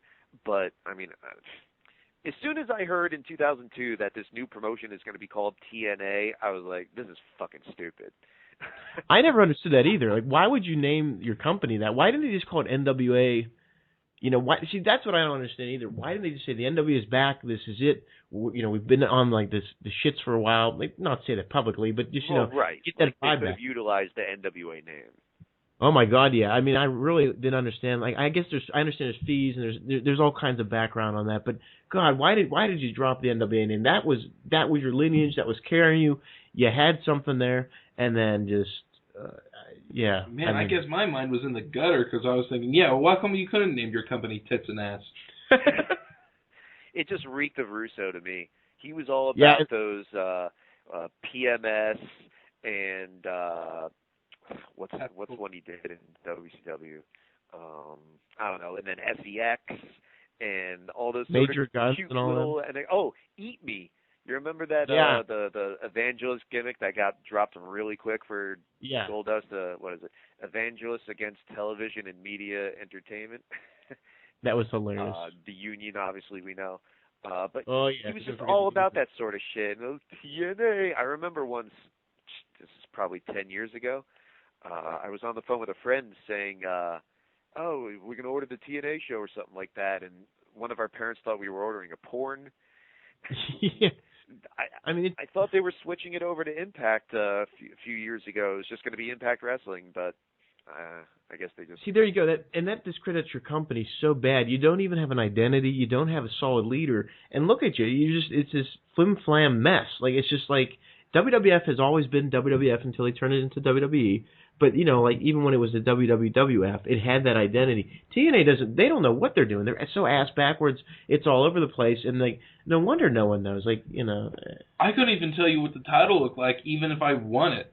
You know what? I think they went through. I was asking people, like in the Roundtable Facebook group or whatever, like, hey, what the hell's going on with TNA? Because I don't follow it. I don't read anything, blah, blah, blah. I didn't even know if the Wolves were the tag champs or not. And when they signed them, I guess it was a few months ago, I was like, should I watch because it's Davey and Eddie? Nope.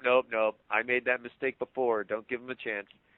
And, exactly. And then I saw that they debuted, or not debuted, I guess, if you count it as a match, as a debut. But their first appearance on Impact was in a fucking backstage skit with Dixie Carter, and I watched it, and I was like, these two guys who are great wrestlers, and that's their thing. They're great wrestlers. Yeah. This is how we debut them in another cliche bad acting segment. Like, so wrestling. I know. It's unbelievable, too. And it's like, don't these guys, like, I mean, the backstage people, like the writers and all that, wouldn't they think, well, let's, you know, because when Nigel McGuinness came in, he was like Desmond Wolfe. He was like a hot. Oh, yeah, they started off great with him. I love that. I'm like, thank God. Like, they finally brought someone in, like, that they're going to put him into that main event kind of status, and, like, he's going after Angle. Perfect, great. But I know things happen and all that, but that was great. I love that. But very rarely would you find that in TNA. Like, it seemed everybody else, like, I really brought in, like, who was it, one of the cowboy guy, Jethro Holiday. That was, he was a tag team partner in WWE. The guy passed away. Jethro Holiday? Yes, this was very short-lived. Oh God, what was his name? He was like his tag. They were like the Texas guys in WWE on like Raw. The one guy was trained by Shawn Michaels, and like he was like Murdoch. Yeah, Trevor Murdoch. Yeah. He came in as this outlaw, Jethro Holiday, and I thought it was something different, you know. All right, but they didn't really do anything with him, and he was a face. But then he just kind of faded out. I didn't even know he was ever in TNA. Isn't that sad? He came in and he was like Eric Young's partner on a couple of times, and he was like a face, and I'm like, all right, you know, maybe we'll feud him with James Storm, beer money, something. No, the guy was gone before he could, you know. I mean, it's just a shame. Like, they just waste so much talent, and we're really hitting the skids now, and we're pretty much on life support, I think. Yeah. Well, Dixie better think of something fast. Look at it this way: Hogan's gone, Sting's gone, AJ Styles gone, Christopher Daniels gone, Kaz gone, tons of women gone, Mickie James gone, Hernandez gone. Like, that's sad. It is. I mean, the core that you had gone, you know. We'll let him go. I'm sorry to cut you off. It just That's okay. It fucking blows my mind, and it just like outrages me. How could you let AJ Styles go? That's your Sting. That's your face of the company. You're Ric Flair. Whatever he wanted in his contract, pay him. I know, because that's the reason that everyone's leaving, is because, well, we don't have the money, so we're going to try and undercut all these guys, and we'll just bring in new people, which is not going to work. But, like, nothing against fucking Spud and EC Carter or any of these fucking guys, but fuck them if it means losing AJ Styles. I would cut them or just find something. Some other area to cut, if it means, okay, we're not going to have pyro for one guy. I know. Whatever it takes. Just, how could you let AJ Styles go? That just, to me, is the ultimate example. It's basically, now that I think about it, it's like when WCW let the Radicals go. That was a big statement. That was just letting the world know we don't care about our own survival and our own identity. Because to let AJ Styles go anywhere, whether it's signing with New Japan or doing shots with Ring of Honor or Jarrett's promotion or whatever it might be, how could you let him go? I mean, no worry that WWE is going to sign him, but still, that's your guy. And I think it would probably be undisputable that he was a big reason why people watch the show. And bought merchandise over the years, whether it was shirts or DVDs or whatever it might be. This guy was a tangible product for your show, and they let him go. Just unfucking believable. And that says a lot about your company right there. I mean... Right. And they could have done so much more with him, too, and even, like, made him... this phenomenal. I mean, he's phenomenal, no doubt. That's the name. But just really made him the guy. And it's just like they dropped the ball. And first when I heard it, I'm like, nah, it's just a work. They're just doing this angle where they kind of were doing with the CM Punk kind of copy thing. And he's going to go like Ring of Honor, defend the belt. And they're going to do it for real and they'll come back. But it never really kind of panned out that way. And I kind of stopped watching it for a little bit. So I got kind of confused what exactly happened. But apparently he lost to EC3 or something like that. And Sting, poor guy... It was bad. The whole ending was bad. That was his fucking exit from the company? Yeah, it was either he lost to EC3. He was feuding with like EC3 and Magnus. I think he lost to Magnus, and then they held up the belt or something, and it was like Magnus and the Hardy Boy for like in the cage for the belt. It was bad. And all I remember is just Sting laying around, beaten up, and like he lost to Eric Carter III, and he's trying to help AJ, and that's how he went on. It's just kind of kick in the face to everybody right there. Yeah. But I mean, I get they're trying to make EC3 like I guess like some kind of viable contender, main event kind of guy, but there's ways to do it and there's ways not to do it, and they chose the wrong way. But however, inversely, my blood pressure is way down since I stopped watching TNA. So good. It's a healthy thing. Yeah, I've got a lot more space on my DVR. See, and that's what's the most important thing. So apparently TNA is pretty much doomed. Yeah. Unless a happens, which it could. I mean, wrestling, stranger things have happened. Well, I mean, if they, they have you would think, of course, your first thought would be, all right, Spike doesn't want anything to do with them anymore. They're dead on the water. But if they have a deal with UTA and they could pitch it to someone else and be like, hey, we were doing 1 million viewers or give or take every week on this channel, they might be able to sell somebody on the idea. I think they could. I just wish there was a way to get some like better names on there to help sell that. But like you said, Kennedy, what's he doing there? I would have got rid of him a long time ago. Well, actually, we mentioned Hogan before and kind of what his role was in this matter. Like, I know just from like when Ring of Honor was trying to get any sort of deal, whether it was pay-per-view, TV, or whatever, Hulk Hogan just being in the company is a big boost. Because, because when you have a meeting and you are pitching a product to some people, they're not going to fucking know who Austin Aries is, and they're not going to know who Kaz is, and those guys are great, but they don't have the name recognition and the name power, and people complained all the time about whatever money they must have been paying Hogan or Sting or whatever it might be. But you know what? Just having those two guys there, just having them on the poster or in your meeting or whatever. Just having them there is a help. Like, I venture even to say Ric Flair. Yep. I only hesitate because I think he's such a piece of shit. But yeah, I've heard that. Boy, Anderson, I can't wait to watch this shoot because Anderson hates him. He hopes he dies. So I'm really interested to see like how that all came out. I wouldn't go that far. I mean, yeah, I mean, I wouldn't say it about anybody either, but I'm interested to see how that all, because he's kind of like the outside horseman guy, but he's the more realistic about it too. I'll tell you, that was a big disappointment. Having Ric Flair dealing with our company, Ring of Honor. Because yeah, I heard about that. Kind of went soft a little bit. Big time. At least. Because I actually saw him walking out during one of our shows. I don't remember which Hammerstein Ballroom show it was, because you do so many shows, they start melding into each other. Yeah, they all get to be, because this is right when the HDNet thing kind of happened. Yes. Is that correct? Yes. Okay. And that was part of the deal.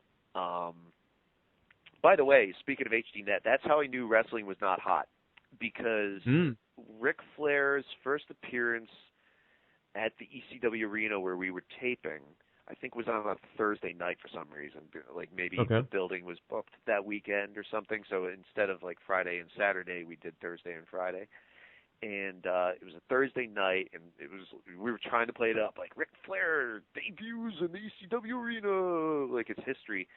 And the crowd, we didn't really do two great crowds in the arena. I think that it was papered a lot, and I don't know. Maybe let's say there were several hundred people there that night, and I'm thinking, well, what year was this? Like 2010, 2011? I don't know, 2009. Excuse me.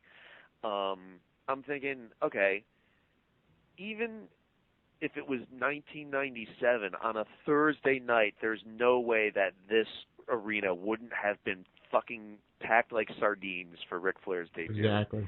So to see that number in 2009, I was like, yeah, wrestling really isn't that hot. And that's another reason why those guys like Hogan, Stinger, Flair that are recognizable help a company like TNA. So I think in a sense they kind of pay for themselves. Obviously it didn't really pan out with TNA, but that's another thing too. Wrestling is just not hot. It may do decent ratings on TV. Supposedly that's what Ring of Honor does in their market shares in each individual market. But 4 million viewers for Raw every week or whatever is absolutely nothing to sneeze at, because that's like number one on a fucking major cable channel. It's a big deal.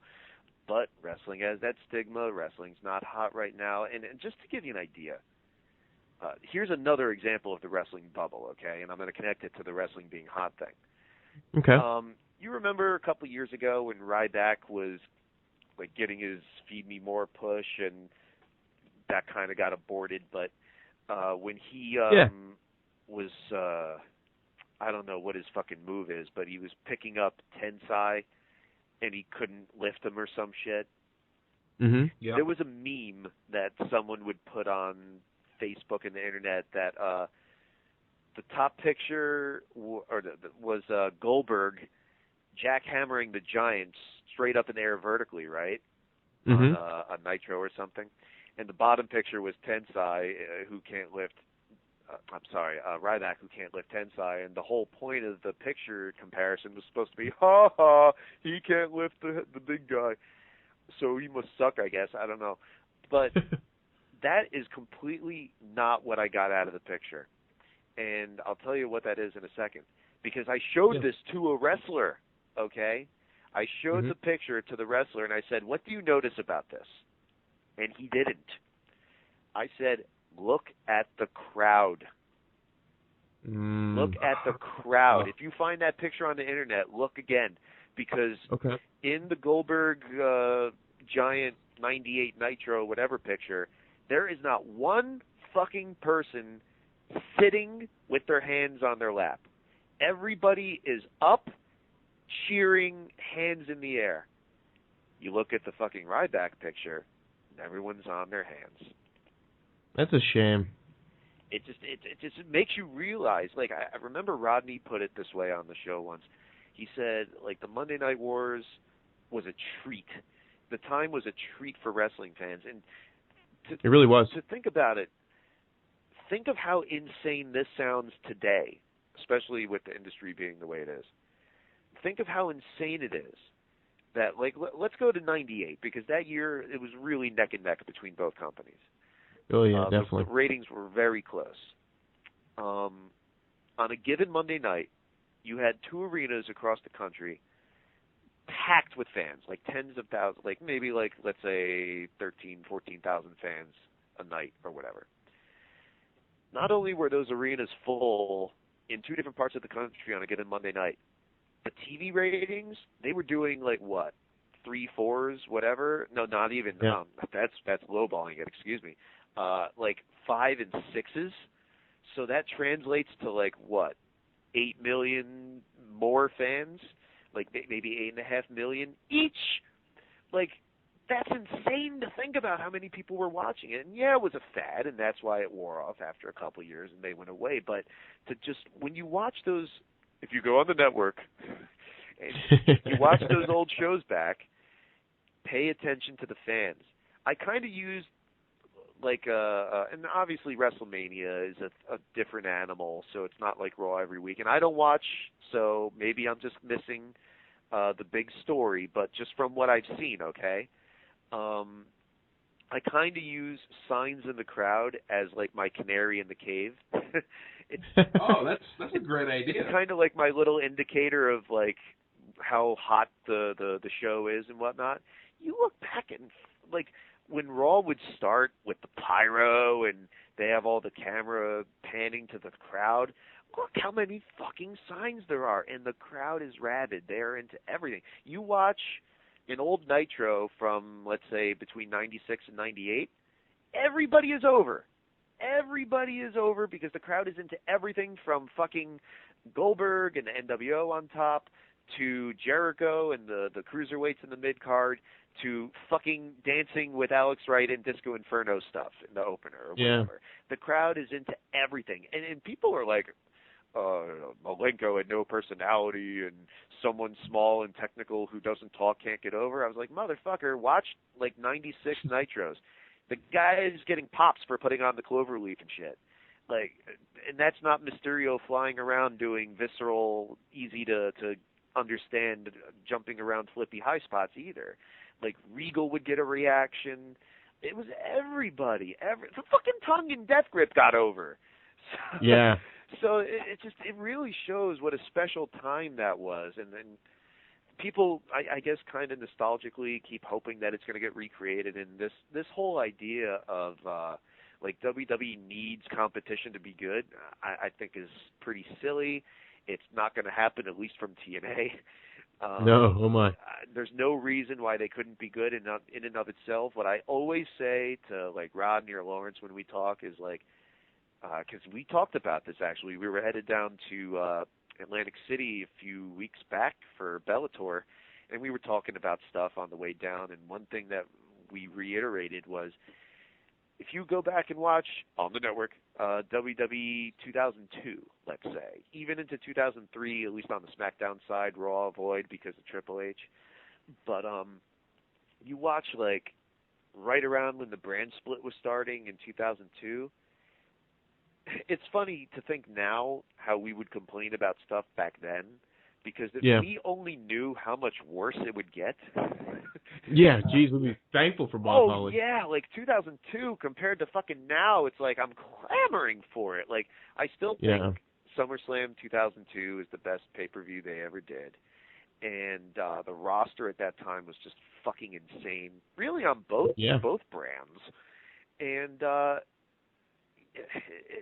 it's what really excuse me for tripping over my words because there's so many thoughts, but it's like I stuck on for several more years, and really after WrestleMania 20 is when the interest started dwindling, because the first quarter of 2004 was so good for WWE. And after that, it just got worse and worse, and I lasted like 2-3 more years before I finally couldn't take it anymore. I think the final straw was DX. I just I couldn't take it anymore. I couldn't take seeing such great, talented, over people like Carlito and Benjamin and Crime Time and the Spirit Squad just get fucking destroyed for fucking DX and just bullshit like that. I just couldn't take it anymore. That's when I stopped watching, and then regularly anyway. And I'll still watch the big pay-per-views because everyone wants to get together for WrestleMania, so I check in and see how things are. But like when I let a DVR the shows this year, I'll tell you who I stopped for. I obviously stopped fast forward, to watch Bryan and Cesaro because those are my guys. Yeah. But I gave the Usos a chance, and I would run out of space. Like, I caught up to the live broadcast, so I had to see the other stuff. The Wyatts and Shield, I know people like them. I'm just not. I don't get it, really. Me neither. But Cesaro and Bryan, those are my guys. And there's some good people, but it's just not hooking me. They need that overhaul we talked about. They do. I mean, it's amazing. Like, 98, my God. Like, I was even excited about the Berserker showing up at WCW. It was just, I mean, that's how it was. It was just, everybody was there. I'm sorry? No, I just agreed with you. Okay. Oh, thank you. Yeah, I mean, even with the NWO, like, our Warrior Nation, they tied it with the Ultimate Warrior. I mean, it was ridiculous. Like, everything just worked. Now it's just, you could see how deflated it is. And like you said, back to 02, we didn't know how good we had it. I was really pissed at 02, though, to be honest with you, as a fan. I'm like, God, why don't they just put WCW on SmackDown? Like, it was just mind-boggling. I'm like, why can't they just...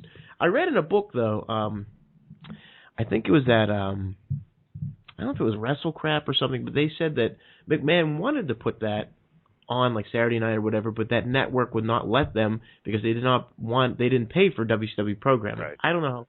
I think that's what pretty much killed that, but I just, I don't think McMahon really wanted to fight for his, competition, so he could have probably cared less. But in the long run, probably would have been the better move to do that. I mean, and like I would hear rumors like, oh, they're going to put Billy Gunn, Steve Blackman, and K-Quick in WCW, and I'm like, that's fine as long as I get to see like Flair and a couple other guys I like, Oh, please. I mean, to talk about WCW in 2001 will be, like I said on the phone, in another 5 hours. That's. We need to be. I'm actually doing we're doing a whole segment, like it's like a continuing series about that. Oh yeah. And it just frustrated me as a fan so bad because they would just try to fight like their destiny and it wouldn't work. I mean, even when they brought Flair in, Flair was like the head guy when WCW went down, storyline wise. He was still like their a general manager or whatever they were doing with that Fearsome 7 crap.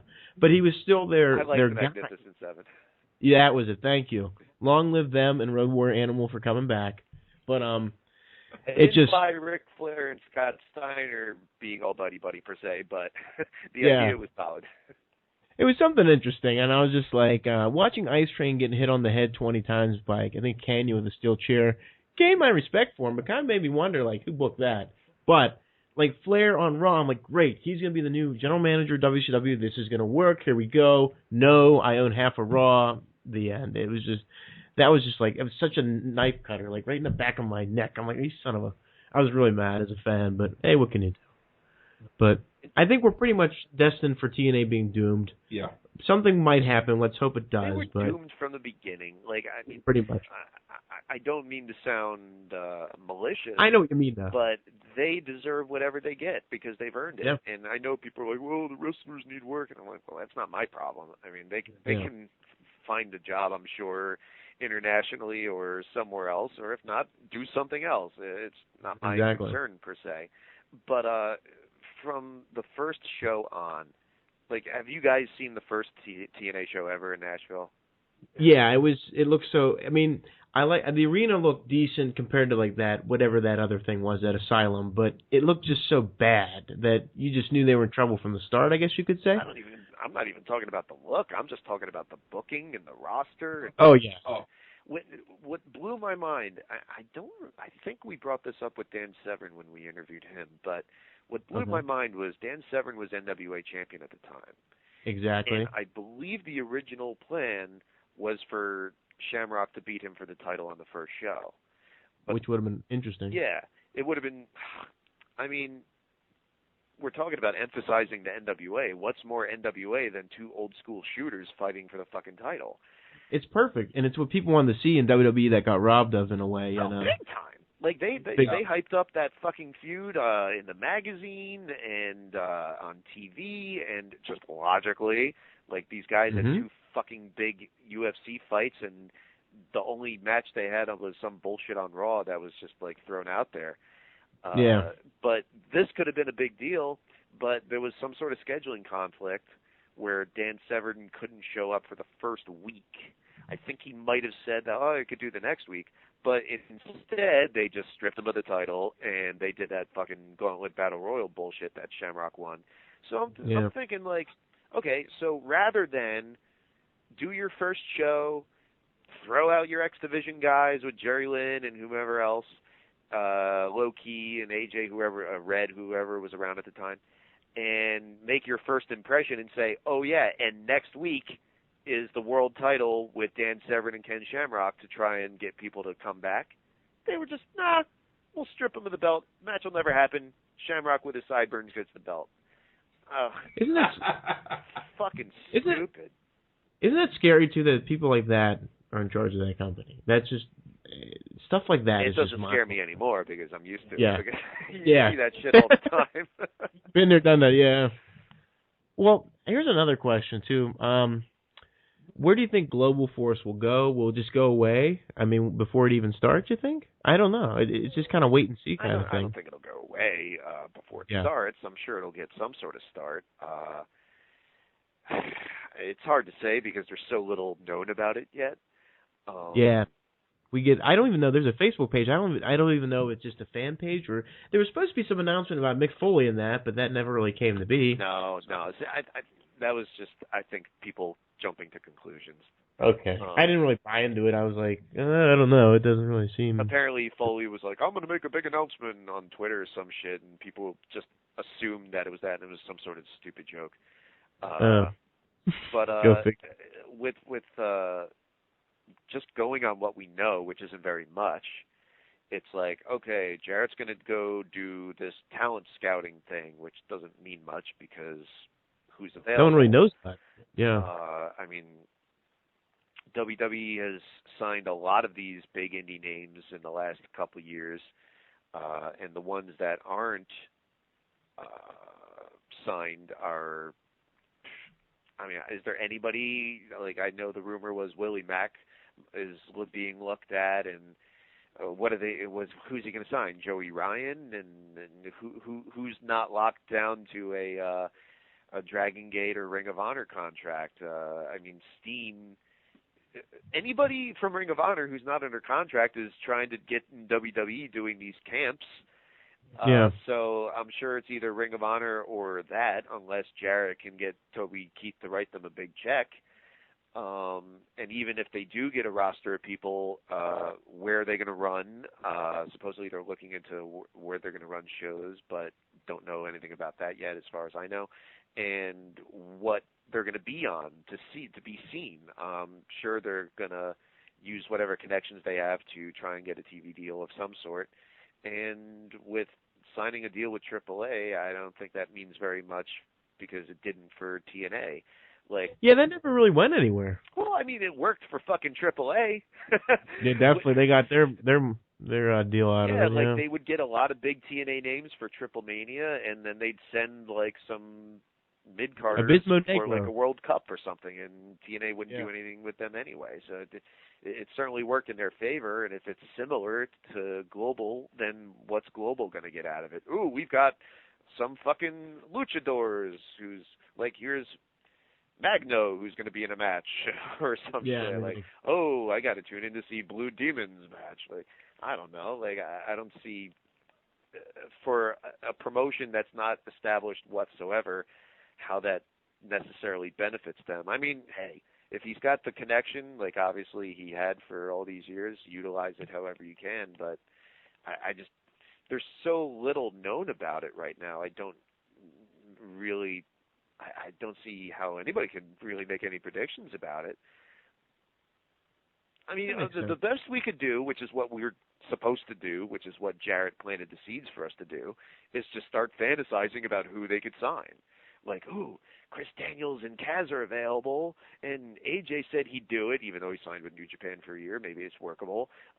Who's around that's not locked down to a Legends deal? Oh, maybe Sabu or there we go. Some other name like that. I mean, it's nothing to really sink your teeth into so far, I think. I'm kind of afraid for them, to be honest with you, because it's just like they're gonna have to get a lot of new guys. I mean, to develop. Yeah, for as shameful as WWE has been for not developing their talent, what has TNA done? Oh, they're just as guilty. Yeah, man, definitely. So they kind of, I mean, and it's been that way since probably 2007. Well, I mean, they did have a good run with Aries when he won the title the other year. That was nice. It was nice to see that. Yeah, and when people complain, he lost the belt to Jeff Hardy, I thought it was actually a good story for Jeff with his I'm getting clean comeback. Fine for him. I know he's got his fans, so that's something I had no problem with. But afterwards, when people were like, well, Aries is jobbing out now, and that push disappeared just because he's not world champion. Well, you know what? Not everyone can be fucking world champion all the time. Yeah. He teamed with Robert Roode after that, I believe, and they had a good run as the tag champs. I think they won the belts. So that was something else for him to do. I have no idea what he's doing now. I think he went back to the X division or some shit. But I'm confused too, to be honest with you. I don't even remember seeing him on the show for like the past month. So, but that few month time period just showed what they could really accomplish when they put their mind to something. And it was just funny because at the same fucking time they had a great talent like Kenny King, and then they did nothing with him. Oh, that was so. We were really excited because that's like when me and my friend Tyler when that news broke out, we're like, holy heck, like this is a great jump. This is like a big jump. That's a big deal. Kenny King, Ring of Honor, and then just nothing. It's just.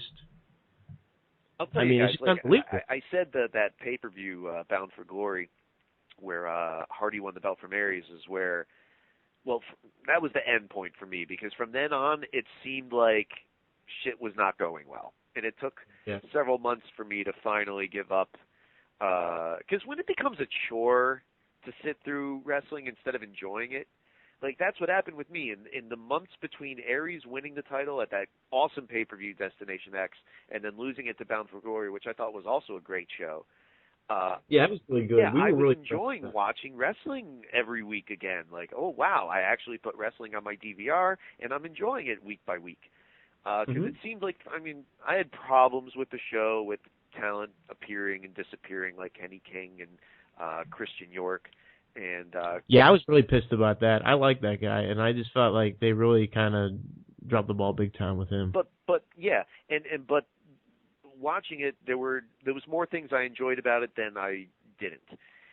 But after Bound for Glory, it became very lopsided to the point when fucking Sabin won the belt. I was like, that's it. That's the final straw for me. I can't take any more. And so as I was starting to enjoy the show less and less, I'll tell you guys what was a big sign for me that this was not going to end well. When they taped in Las Vegas, I believe it was last year. Yeah, it was last year because I was actually going to Vegas for the Anderson Silva and Chris Weidman fight at UFC 162, I think the title was. Okay. It was a week after Impact was going to be there, I think, because it was right around 4th of July they were going to tape the shows. That was 4th of July weekend, the UFC event, and I think TNA was there a week before or something. Okay. And I watched the taped shows. Kenny King is from fucking Las Vegas. They were in Las fucking Vegas. Not only was Kenny not on the show in any form, let alone wrestling, not even a pre-tape, he wasn't even mentioned. Wow. 2 weeks worth they taped the fucking Impact at Vegas, and Kenny King wasn't on it at all. That's when I knew this shit is not going to end well. Yeah, that's really bad. That's someone you could build a show around and nothing. Or just even mention, have an interview, something. That's how fucking indies get fucking people in the building. Like, one one of the last shows I attended was it was BWO in Little Egg Harbor Township back on February 15th, and one of the guys, like third match in, you'd come out and you'd think he was a fucking superstar because friends and family were in the building. That's what happened with when we did Pro Wrestling Respect. The first show, I think, was January 24th, 2010, and who gets a huge fucking pop? Jenny Rose, because like half the fucking building was her friends and family who came out to support her. And that's a good thing for these smaller indies to do, to fill the room and get asses in the seats, and not only helps with the ticket sales and, of course, concessions and everything, but it makes the show look better. It makes the show sound better. It makes the show feel better. So why the fuck wouldn't you do it with Kenny? I know. That is mind-boggling. Especially when they're struggling to fill the fucking building on the road. Like, ugh. I know, man. It's every day with me. Just shaking my head, praying to God that something's gonna happen. It's just sad. Like, it's just this clusterfuck. It's just a mess. And I don't blame people for leaving. I really don't. I mean, just go somewhere else where you'll be. I mean, look at AJ Styles, like New Japan. That's why, when people are like, "Oh, I don't want TNA to go out of business. What kind of fan are you to wish that? Because we need competition for wrestling itself to get better," and blah, blah, blah. I'm like, fuck that. Fuck TNA, because they have had so many golden opportunities over the past 12 years and pretty much squandered every single one of them. Like, even before when we, I think Brandon said, like, what did Hogan ever do to help these companies? Or, like, if you're not helping, you're hurting. Well, when Hogan came in on that, January 3rd or whatever, the same night Brett came back to WWE, Hogan ended up bringing TNA their highest rating ever for TV. So when you bring someone in who draws attention to you like that, I think they did a 1.5 or something that night, so that probably comes out to like 2 million people, give or take. When you have a Mike Tyson coming into WrestleMania 14 or the first WrestleMania with all the celebrities or whatever, well, whatever it is, like Batista, fucking Batista came back in January, and people can hate him all they want, but they sure fuck tuned in to see him because he did a really good rating for it. Well, if you're going to bring in somebody like Batista or Hogan or whatever it is to do the rating, what you have to do is you have to put on a show that hooks them from then on. And Hogan coming in on the first Impact, which was very Nitro-esque. Oh, my God, yes. With Flair in the limo and Val Venus and all the other names and everything. But anyway, Hogan comes in, and they put the fucking segment head-to-head with Raw at the top of the hour, and Brett and this and that, and it was pretty fucking weird to be seeing Hogan on one channel with the NWO and in the ring, and then Brett and Michaels faced off on the other. I felt like it was in '97 for a second. I know that nostalgia feeling. But the thing is, he got the eyes on there, but you know what? Whatever they did with him, or that segment, or the show, or the next match, or whatever it might be, whatever it was, they didn't get people to come back. So they had that golden opportunity because the eyes were on it to get them to stay with it and get them interested. And they just didn't do it. No, very true. Well, man, I can't tell you enough how much we appreciate this time. It has been glorious. I can't thank you guys enough for sticking with me this long. I didn't think we'd be talking as long as we have. I've enjoyed it. I'm not disparaging it, but yeah, it's been really fun, and it's been great talking to you guys. So thank you so much for sticking with me and sticking with all the technical problems we had before. I completely understand. But yeah, it's been really fun. I wish you guys the best of luck in everything you do, whether it's the teaching or your Life with the Luchador or this show. And thank you from the bottom of my heart, sincerely, for thinking of me and remembering the Wrestling Roundtable and having me on the show and talking with you guys. It's been a blast. Well, thank you. Hey, with that little thanks you gave us, you weren't feature endeavoring us, were you? No, I actually got feature endeavored by WWE. Oh, wow. Wow. I sent them my resume last year after Ring of Honor laid me off. Just out on whim. I was actually in talk with somebody on the crew with that whole CM Punk DVD. I sent them all the Ring of Honor footage for that, and I was in contact with someone from the team, and it seemed like there was an interest there until money came up, and then they just forgot about me. Wow. So I was like, well, let me send my resume just in case, and I actually got a letter back in the mail that said, Dear Eric Santamaria, your resume is very impressive, but at this time we're not hiring anyone for that area, but we'll keep your resume on for a year, and if something comes up, we'll let you know. And it ended, as hoped, with, we wish you the best in your future endeavors. Nice. I hope you frame that. Yeah, I had to text Lawrence immediately, like, look at this shit. Like, I clapped literally out loud. I clapped when I read that. I was like, holy shit, WWE wish me the best in my future endeavors. Because you know what? I didn't expect any response, let alone them taking the time to send me a letter, so that's cool. And then when I saw the letter, I was like, when I saw how it was going, I was like, they got to say it, they got to say it. And they did. I was like, yes! Yes, it was a good, like that good time, that fun feeling. I know what I'm doing when I'm going home. But yeah, it's not wish you the best in your future endeavors and all that implies. Yeah, I do wish you guys luck in everything you do, and thank you so much for having me. I really, really appreciate it. No problem. We thank you so much for taking the time out to be a part of this. We'd love to have you back again. Please. You could be a recurring character, whatever you want to do, man. We're up for anything. Cool. And I can't tell you how much I appreciate watching the Roundtable and all. It was so much fun. I mean, it was a blast to watch that. It was just so much fun, just the sarcasm and stuff, because it's the sarcasm we have. We're like, oh god, here we go, TNA. It's just. A lot of people don't understand the sarcasm, but it's a chief operating procedure. It was beautiful. It was right on the money. It was great. But yeah, we'd love to have you on again if you're up for it. Cool. Thank you very much. We'll be in touch. All right, sounds good. You take care of yourself, okay? Thank you very much. Do the best I can. It's been really, actually, a really difficult time in my life right now, as I think Chris knows. And yeah. I appreciate you giving me a respite from my despair. It's been a really nice time talking to you guys this evening. So thank you so much for having me. Anytime, man. We'll do it again. I promise. We'll have more fun. We'll rip on Flair and everybody. I'll see if I can get Lawrence in on it or something. That'd be great. Yeah, bring whoever you want. We'll set it up. We'll get this going. Hopefully, the phone won't go off 30,000 times and hang up on you.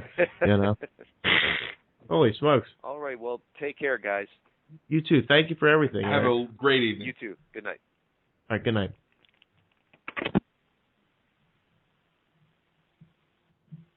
I guess we can still record this. It's still recording, and okay. So, I guess real quick, we'll just do our exits real quick. Mm-hmm. So I'm Petrie. I'm Chris. And that was In School of Public Wrestling. Good night.